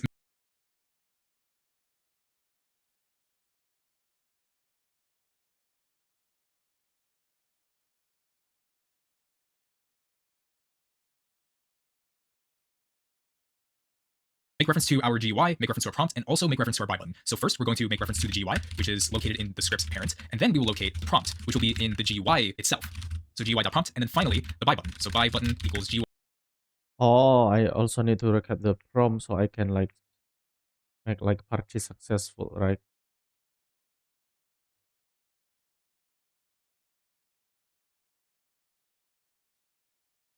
By button. And now what we'll do is we will make this button active when we press it so that we can send the message to the server using our remote function.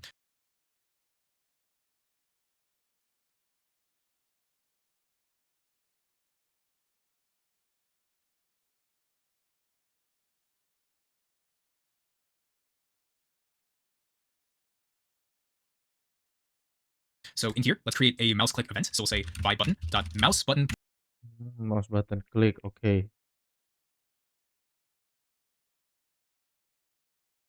one click, colon.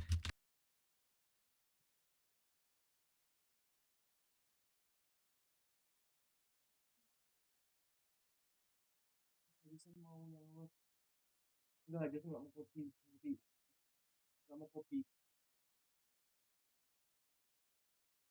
Hah? Mau. Ah,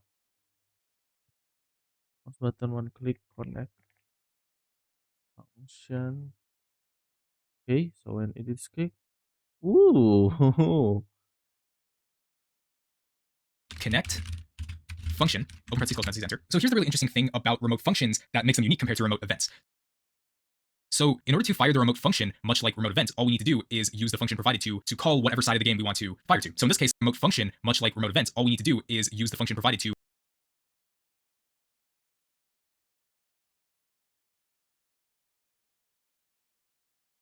call connect function, open parentheses, close parentheses, enter. So here's the really interesting thing about remote functions that makes them unique compared to remote events. So in order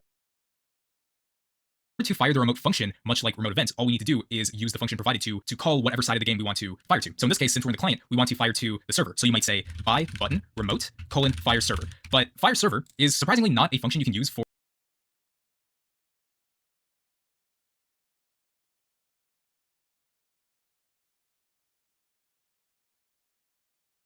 remote functions because fire server is very specifically a function for remote events. So in this case, what we're going to say instead of fire server is we're actually going to replace fire with invoke. So this is the function we need to use in order to make a call to the server. And in terms of parameters, it's basically the same thing with invoke server. And in this case, the other one is invoke client, where we don't need to pass in a player if we're calling from the client to the server. But if we're going to pass in arguments, then we're going to need to do that for here. So it's basically structured the same way as a remote event. And the way we're going to catch this function call is by doing it from the server. So let's copy this reference up here.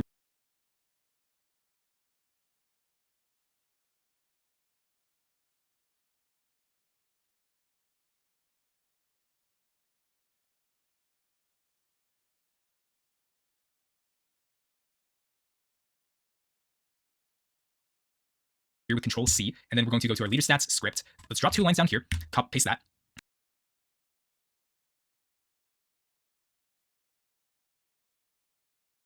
And then down here, the syntax here is going to be a little weird. Like with invoke server not being fire server, there's a special syntax for catching this invoke server call, and it's not on server event, but instead it's going to be on server invoke. So this is what it's going to look like. It's going to be by button remote dot on server invoke.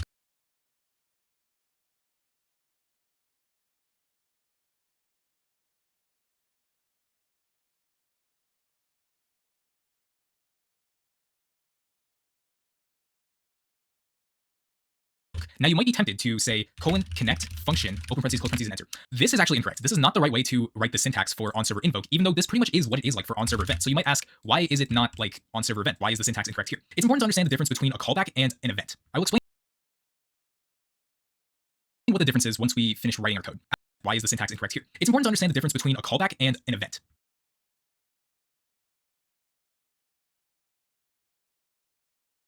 I will explain what the difference is once we finish writing our code. As of right now, what you need to know is that this is not the right way to write the on-server invoke syntax, because this is not an event, this is a callback. And the way you structure a callback is that it's basically a function that is structured like this. So after on-server invoke, we say equals function, because we create a new function when we call this on-server invoke with the open parentheses, close parentheses. And the parameters are basically the same way as a on-server event call. So you know how over here, we have an on-server event call for remote events, where the first parameter implicitly gives you the player, and then you have whatever other arguments you have over here. It basically works the same way here, where we are given the player when we call on-server invoke, and then let's hit enter. Now you might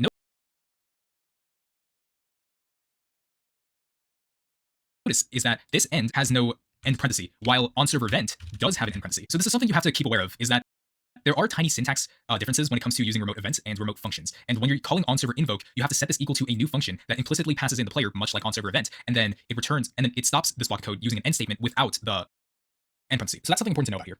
Events and when we call on-server invoke, and then let's hit enter. Now you might notice is that this end has no end parenthesis, while on-server event does have an end parenthesis. So this is something you have to keep aware of, is that there are tiny syntax differences when it comes to using remote events and remote functions. And when you're calling on-server invoke, you have to set this equal to a new function that implicitly passes in the player, much like on-server event, and then it returns, and then it stops this block of code using an end statement without the end parenthesis. So that's something important to know about here. So now what we'll do is we will make reference to the player's coins and check if the player has enough coins to be able to buy this button, and then we'll subtract 50 currency from the player's inventory. So we're going to first make reference to their to be able to buy the end parenthesis. So that's something important to know about here. So now what we'll do is we will make reference to the player's coins and check if the player has enough coins to be able to buy this button, and then we'll subtract 50 currency from the player's inventory. So we're going to first make reference to their leader stats by saying local leader stats equals player dot leader stats, and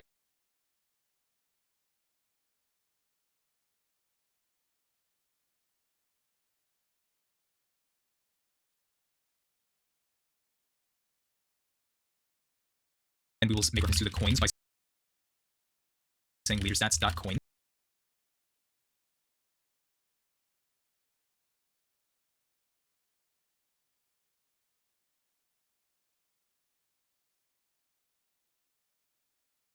And then we will check if coins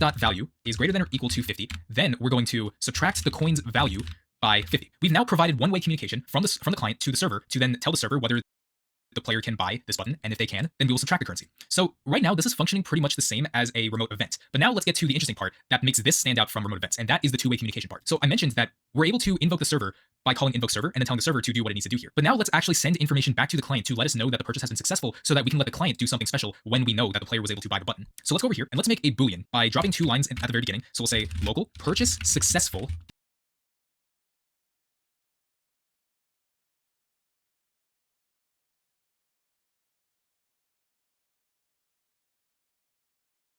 equals false. And then let's drop a line down here after subtracting 50 coins by saying purchase successful equals true. So this basically lets us know that if the player was able to successfully buy the button, then we set this purchase successful Boolean to true. And now what we'll do is we're going to go down here and use the return keyword to return the purchase successful Boolean. So not only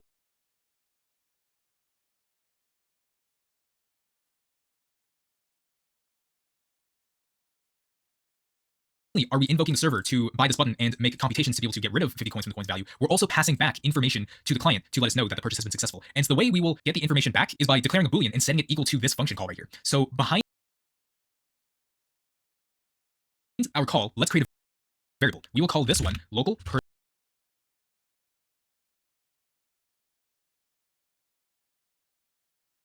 successful equals buy button remote invoke server. So what's going to happen is that this is going to be essentially a Boolean that is set to whatever this function call returns. So when we call invoke server to buy button remote, it's going to go to the server and it's going to first create a Boolean called purchase successful, and then it'll check whether the player can buy the button. If they can, then we're going to set purchase successful equal to true, and then we're going to return whatever the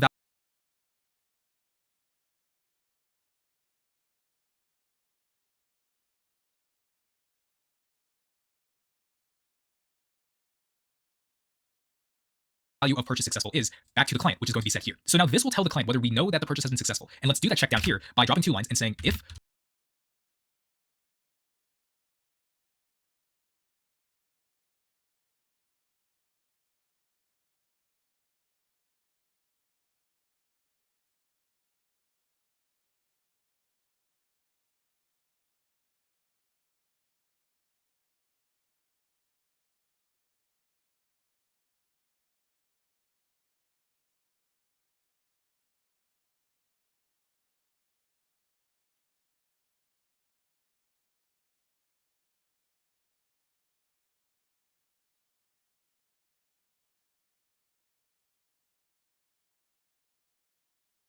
is we're going to purchase color 3 equals color 3 dot from RGB. Let's click this color wheel and let's pick light green. And so this will let us know whether the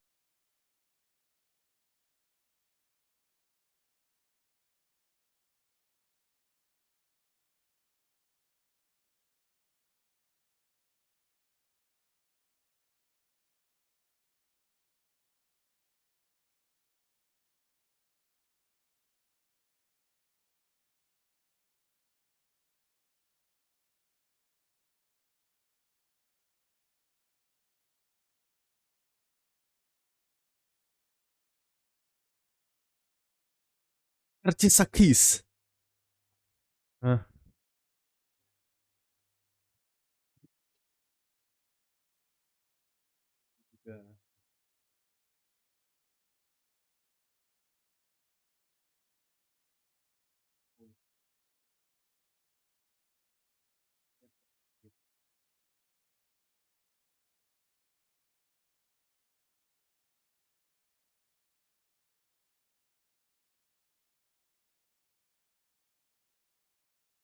the purchase has been successful or not. But we can also make a check to see if it wasn't successful. And we'll do this by dropping a line down here and saying else. And now down here, let's just copy this code over here and paste it down here. So then we will say purchase failed instead of success, instead of it being successful. And let's also change this color to red. So now we've successfully made a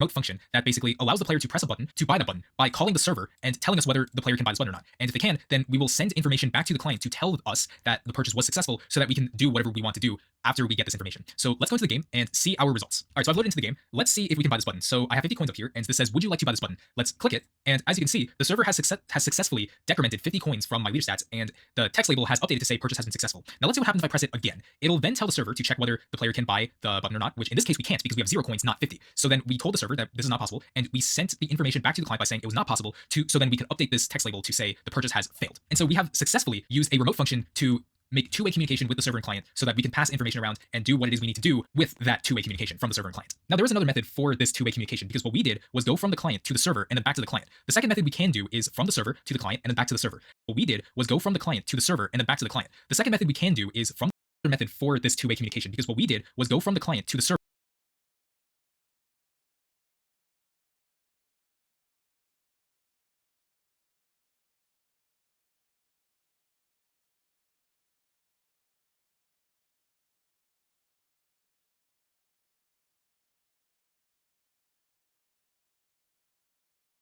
Even we make invoke event.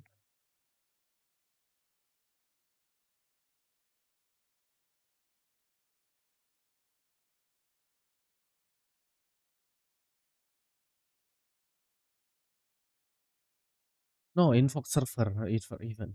Fire server, fire invoke server, remote function.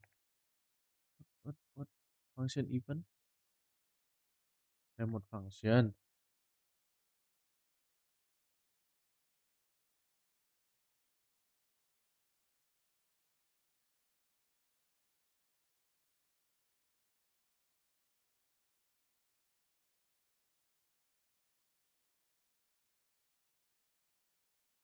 Fire server ini client.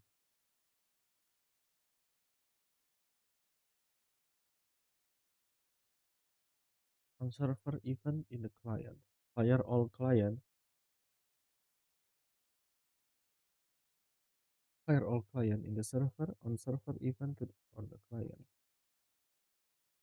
Invoke server in the client on server event, not on server event.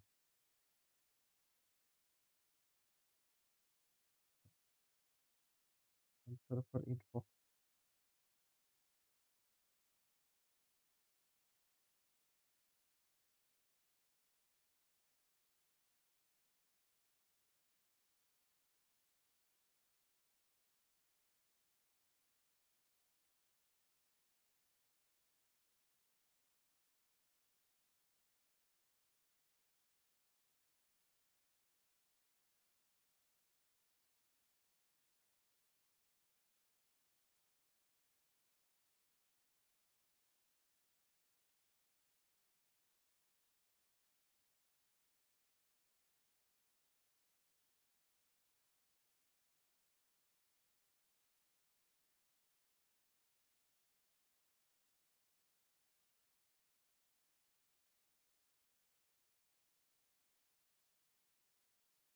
server and then back to the client. The second method we can do is from the server to the client and then back to the server. However, what I can say to that is I would actually advise not to do this method from communicating from the server to the client and then back to the server because the server basically has access to all the information that a client already has. So there's no need for server to communicate to the client to get Hmm.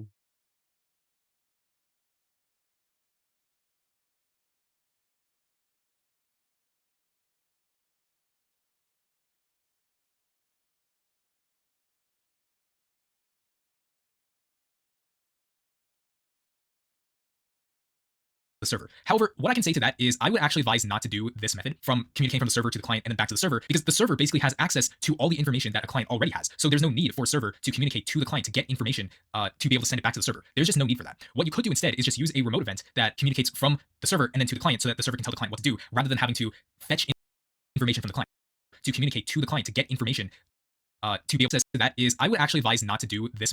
So there's no need for a server to communicate to the client to get information to be able to send it back to the server. There's just no need for that. What you could do instead is just use a remote event that communicates from the server and then to the client so that the server can tell the client what to do rather than having to fetch information from the client because we don't need information from the client because the server already knows everything that a client knows. So the only use case I can say to remote functions is by communicating from the client to the server and then back to the client. That's the only use case I can see with remote functions. At least in my opinion, from my time developing Roblox games, that's the only use I've seen with remote functions. Now you might ask, why does the syntax for on-server invoke look like this, where we need to create a new function and not have an end parentheses by the end here, rather than doing it like this with remote events with the colon connect function and end? It's important to understand the difference between events and callbacks. So events are basically a signal that gets fired when something happens when we call the function of the remote event to then catch that event using colon connect. This is specifically for events when they have to catch the event calls. But in the way that a callback is different for on-server invoke is that a callback is basically a function that is passed as an argument to another function and then is called to execute code after a task is complete. Because the whole point of a two-way communication is that when we communicate from one side, which is the client, to the server, and we rely on information from the server to be sent back to the client, the code does not continue until we get the results from this callback to then continue executing whatever else it is we need to execute down here. But an event call can happen multiple times and execute without having to wait for results to happen. I hope that makes sense. Imagine if you had two parts here that have a touch event, where if a player constantly steps on this part, then it'll keep on firing events to execute whatever it is that we need to execute here. But a callback relies on the information to be received back to whatever party called that function. In this case, we cannot have so many of these invoke calls at the same time as we do with events. I don't know if that made sense to you. I really hope you kind of get the feel of what I'm trying to say here, but that is essentially why the syntax difference matters between a callback versus an event. Other than that, everything else is still pretty much the same. It's just the little syntax difference that you need to be able to understand why it is the way it is. So for this last part of the video, I'm actually going to make this into a challenge, and I'm not gonna lie to you, this challenge is actually going to be very fun. At least I think so anyways. Because essentially what we're going to do is we're going to create a tools shop system using everything we learned up until this point. And there's three requirements I have for you to do while you try doing this challenge on your own first, and then coming back to see what I do once we go through this challenge together. So the first requirement I have for you is to use a remote function, obviously because that's the title of this episode. The next requirement is to make at least 3 buttons or tools for this shop system. You can either go to the toolbox to look at some tools for you to use inside your game, or you can try creating your own tools for your shop, but either way works for you. The third requirement is I want you to use the clone function to take the bot tool and put it inside of the player's backpack after the player has. The third requirement is I want you to use the clone function to take the bot tool and put it inside of the player's backpack after the player has bought whichever tool that they purchased in the shop. And if you don't remember how to do this, I highly encourage you to refer back to my tools episode where I went through a bunch of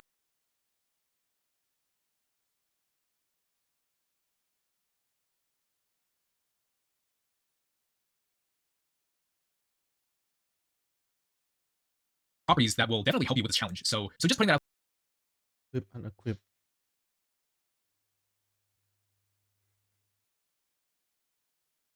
there before we start this challenge. So with that being said, pause the video, try this challenge out on your own first, and then come back and we'll go through this together. All right, so first thing we're gonna do, so just putting that out there. A challenge, man. A challenge. You really want to challenge me, man? Okay, I'll make another file then.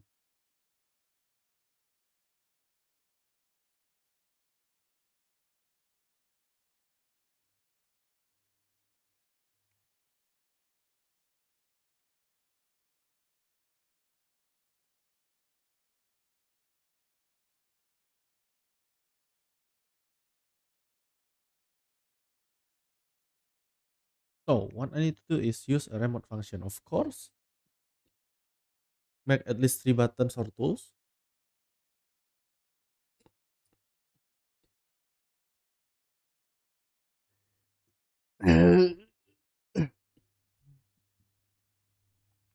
Dang, I'm gonna make a whole ass game, man. Okay, so first of all, I need coins, right?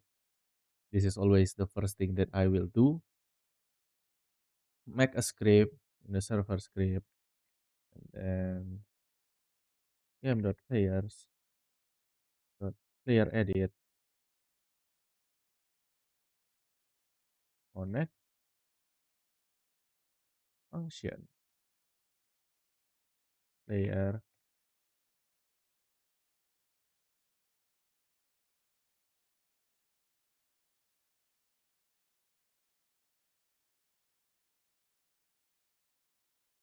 local leader search first instance that new folder leader search leader source player equals to player.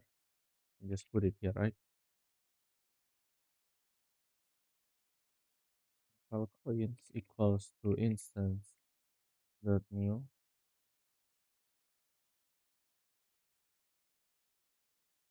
last name the string is integer value Its parent is leader style.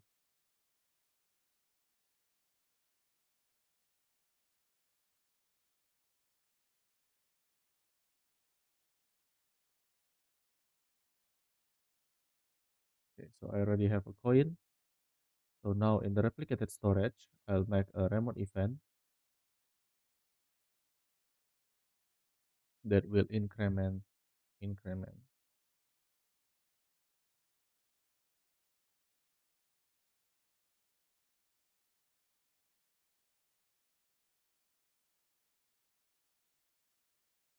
So this is in the script. I'll make this into a starter GUI. I will make a screen GUI. What the hell is even a screen GUI? I don't even know what that is. It's fine. Screen GUI. I'll make a text button.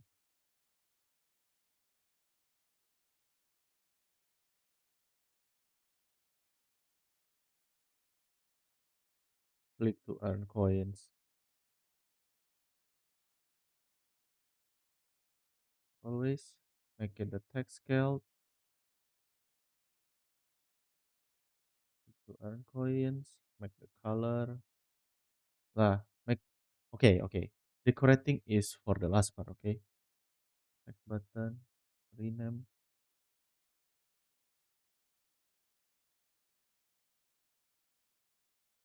click button,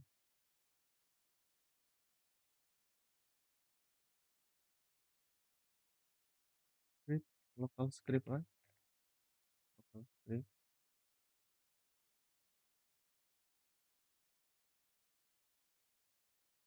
value I equals to parent,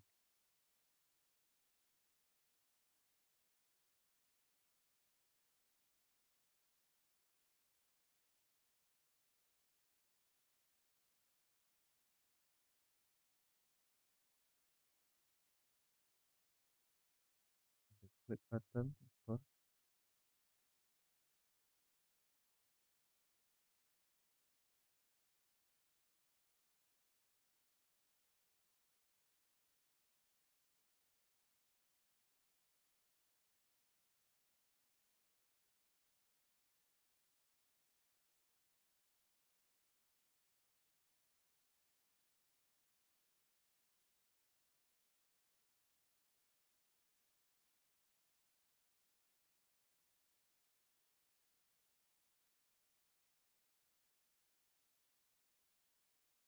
button.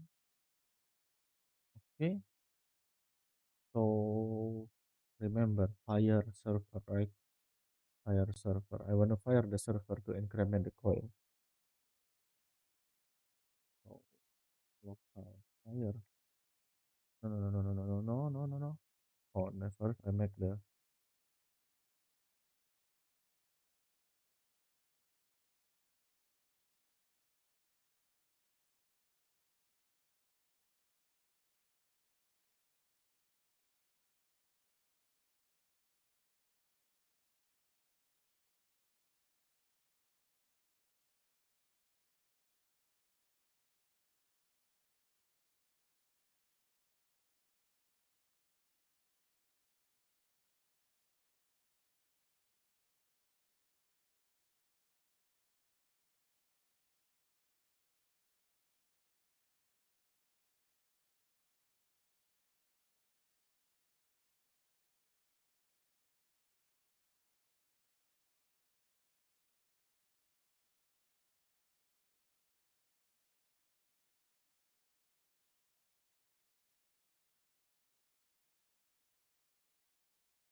click. How do I make it on click?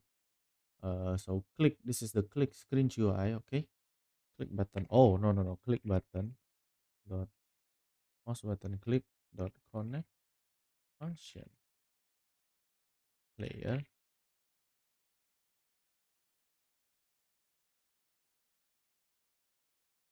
on mouse button click increment fire. Ooh, then that's it.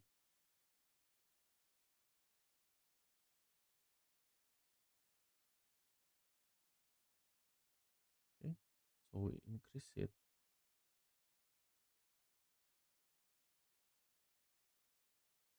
Okay, event dot on server event.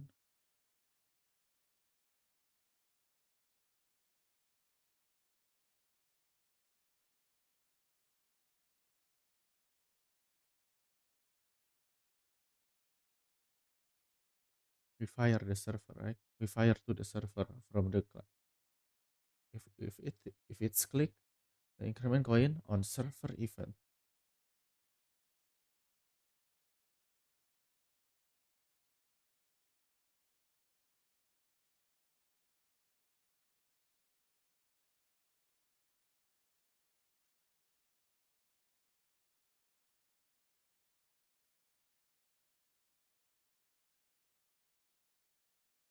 Oh, we already got the player, right?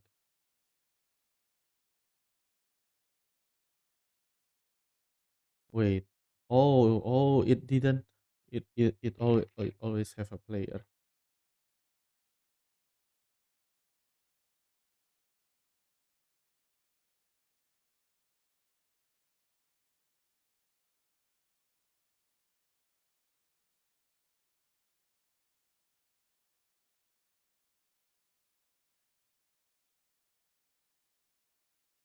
Okay.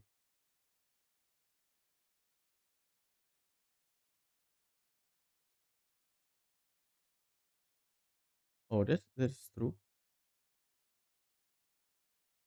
And for chat leader stats.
What?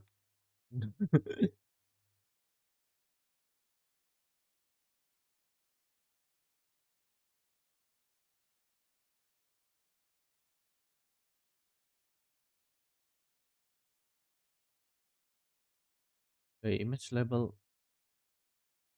Can I put an image here?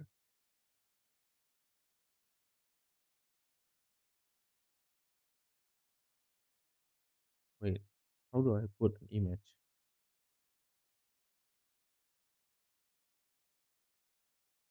Frame.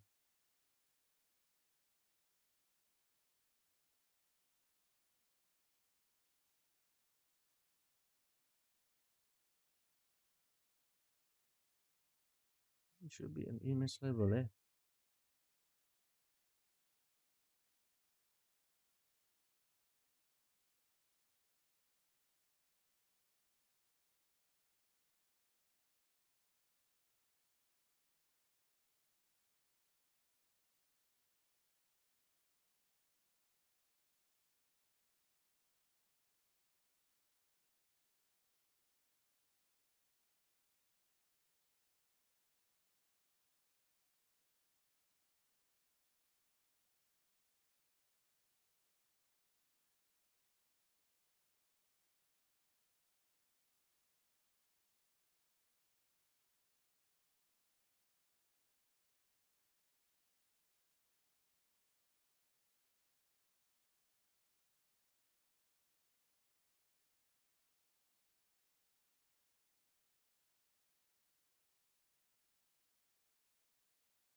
Oh, this image label doesn't have a property, or did I just close the property so it doesn't? I think I closed the property so it doesn't show up, right? Because usually this. Oh no, no, no. This doesn't have a property. But this click button and everything has a property, so I need to put it on the window.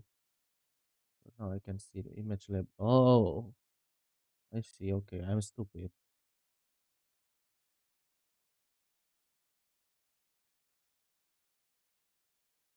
And where is ID?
You guys, I didn't talk much because I'm focusing.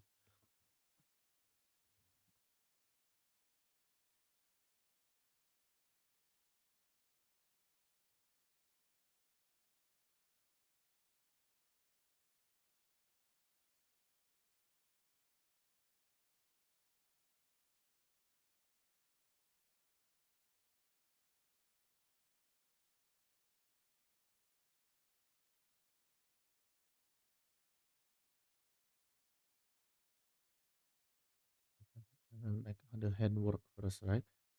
By item function.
Let's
One if has one end.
Done it.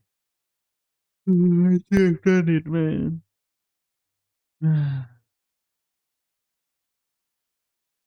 Color. I wanna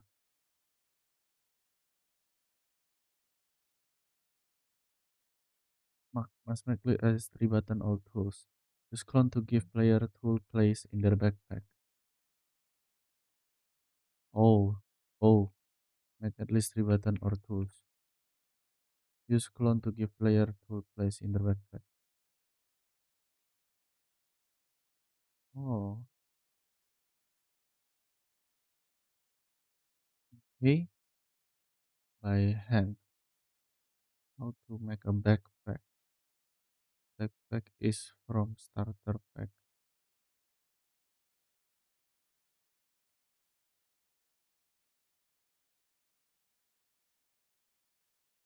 Cool,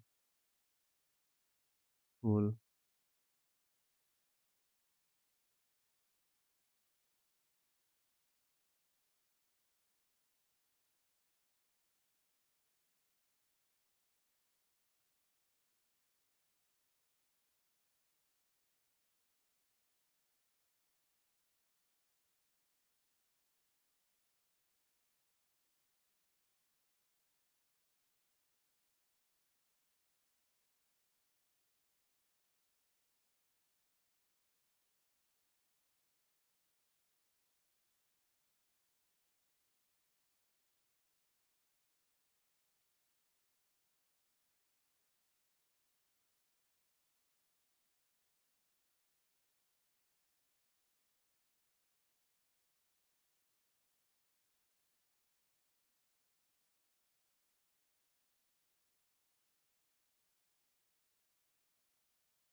I have starter pack.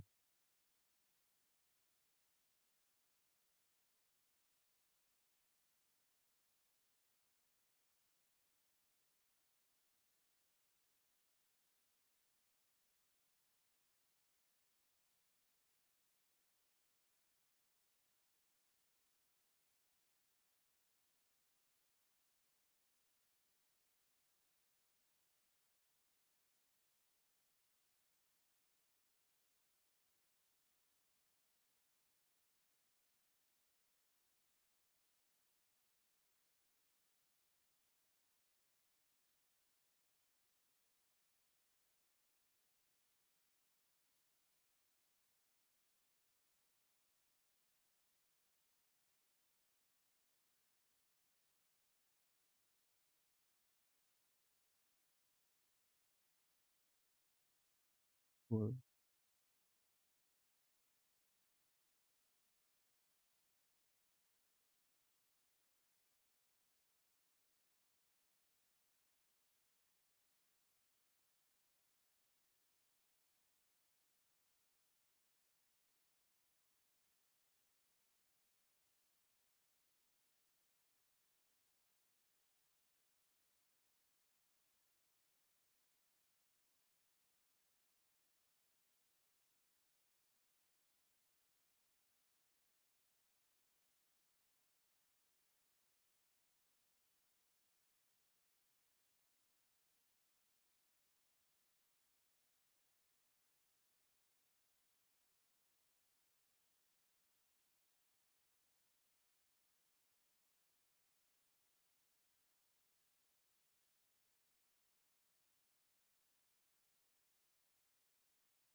Hmm.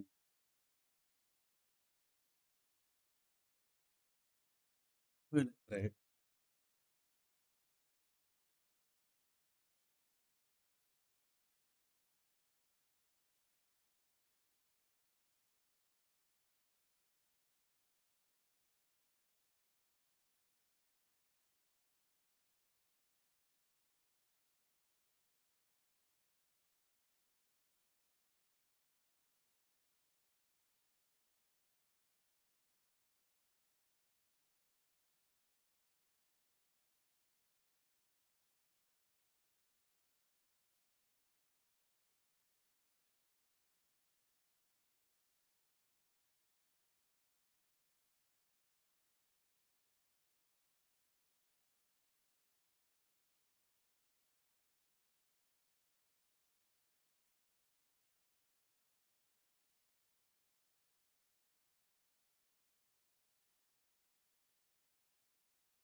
Hmm? Berapa?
equip connection is nil. There is a connection. While true, we do this, right? I mean, let's wait first, no? While true, we wait first. While true, we wait first. Then it's fires. Boom. So if it's equipped, if equip is nil, then we have a thread, right?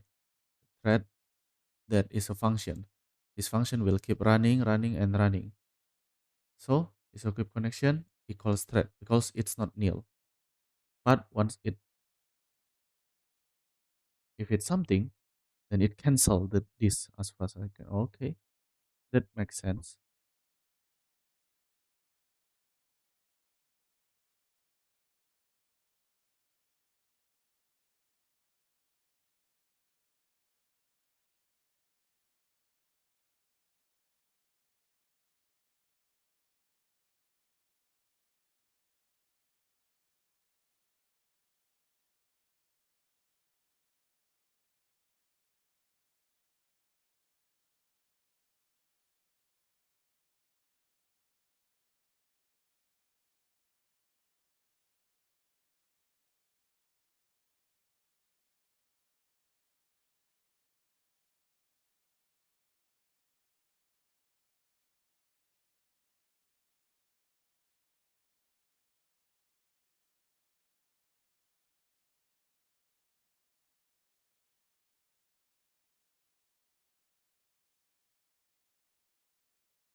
Dang, so my OBS just crashed because I click F11. Dang.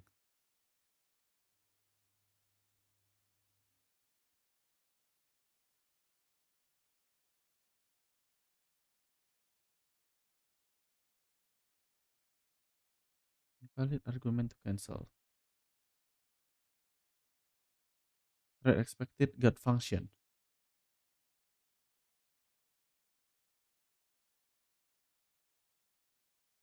Thread expected got function.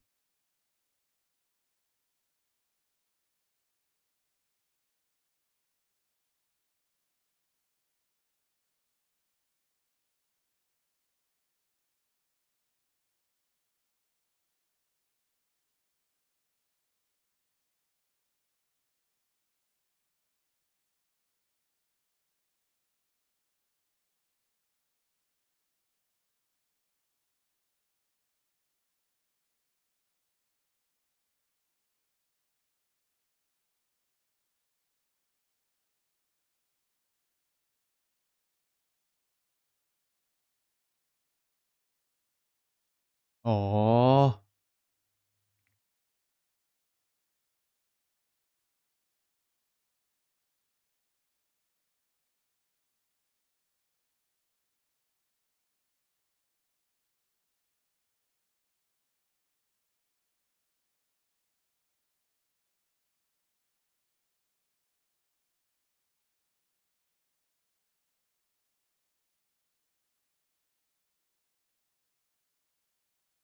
Now it breaks. What?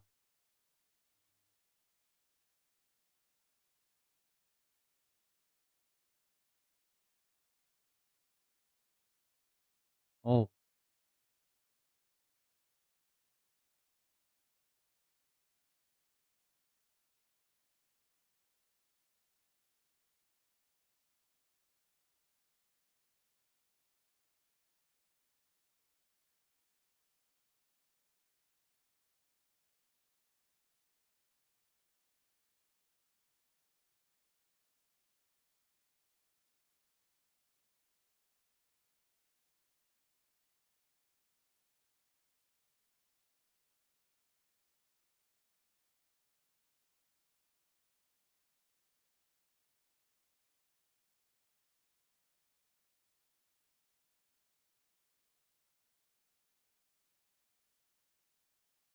damn, I'm done.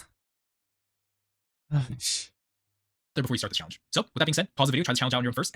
So let's add that in. Let's hit, okay, just use those as our tools. So I think first thing down here, I can actually see that there's the linked sword uploaded by Roblox. So let's add that in, and let's look for, all should now be inside of our starter pack. Let's also rename these. Now tools to make it more simple. So we'll call classic sword, sword. We will call flashlight, flashlight, and then we'll keep knife as it is. Now we need a place to store these tools so that we can fetch them by the server. And probably one of the most ideal places is server storage. So let's actually take all of these tools and let's put them inside.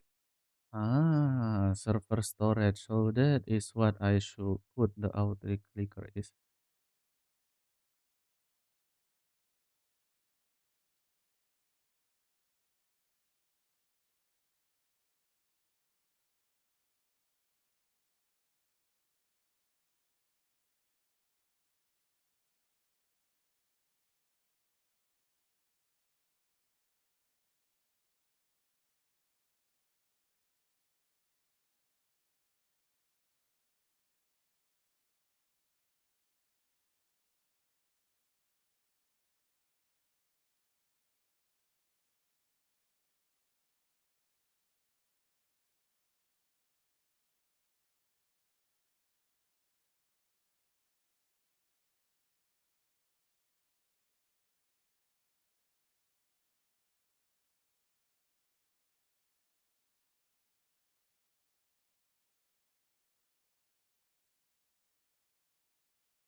Hmm. Ah, I think the game is done, man.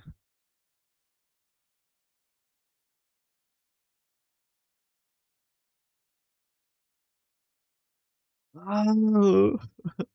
I think that's it, guys.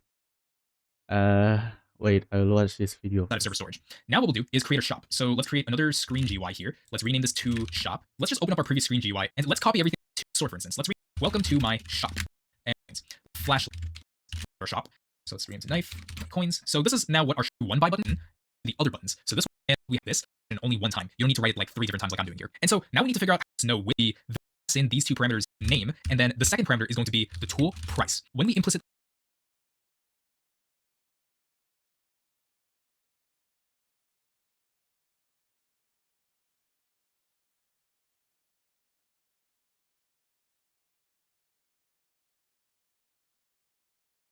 Hmm. explicitly call player, we want to pass in these two parameters as well so that we know which tool we're trying to look at. So let's go back into our local script and let's add in our additional arguments. Now remember, player is in quoting down here with the flashlight. Oh, and I meant to change these. We're going to say into this call all the time. What we will do, the way we're going to game and inside for this inside put it inside the player's backpack. So we'll say if it's here. So we're going to say colon find first child open parentheses close parentheses, and inside of here we're going to pass in our tool name because our tool name could be sword or flashlight or knife. So we're trying to look for this inside of our server storage. And now let's check to see if it actually does exist. So we'll say if tool then we're going to create clone open parentheses close parentheses and then dot back sword the client that this purchase has been successful of handling this code, especially this right here when we're duplicating a lot of stuff by using a table and then looping through all those buttons inside a loop rather than creating 3 different mouse button one-click events. But other than that, I'd say when we're duplicating a lot of stuff, we're pretty much done here. This was basically our whole script. Now again, there are definitely better ways of handling this code, especially this right here when we're duplicating a lot of stuff by using a table and then looping through all those buttons inside a loop rather than creating 3 different mouse button one-click events. But other than that, I'd say our system we have is pretty good. So let's test it out inside of our game. All right, so we've loaded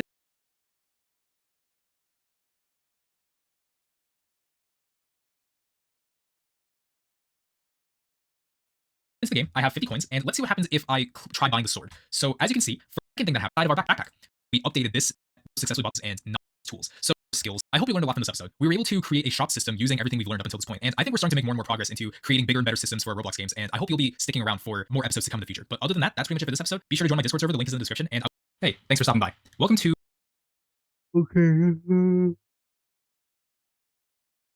Okay, guys. See you.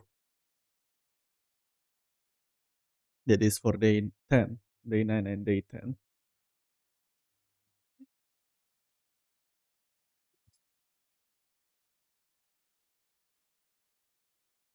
Goodbye.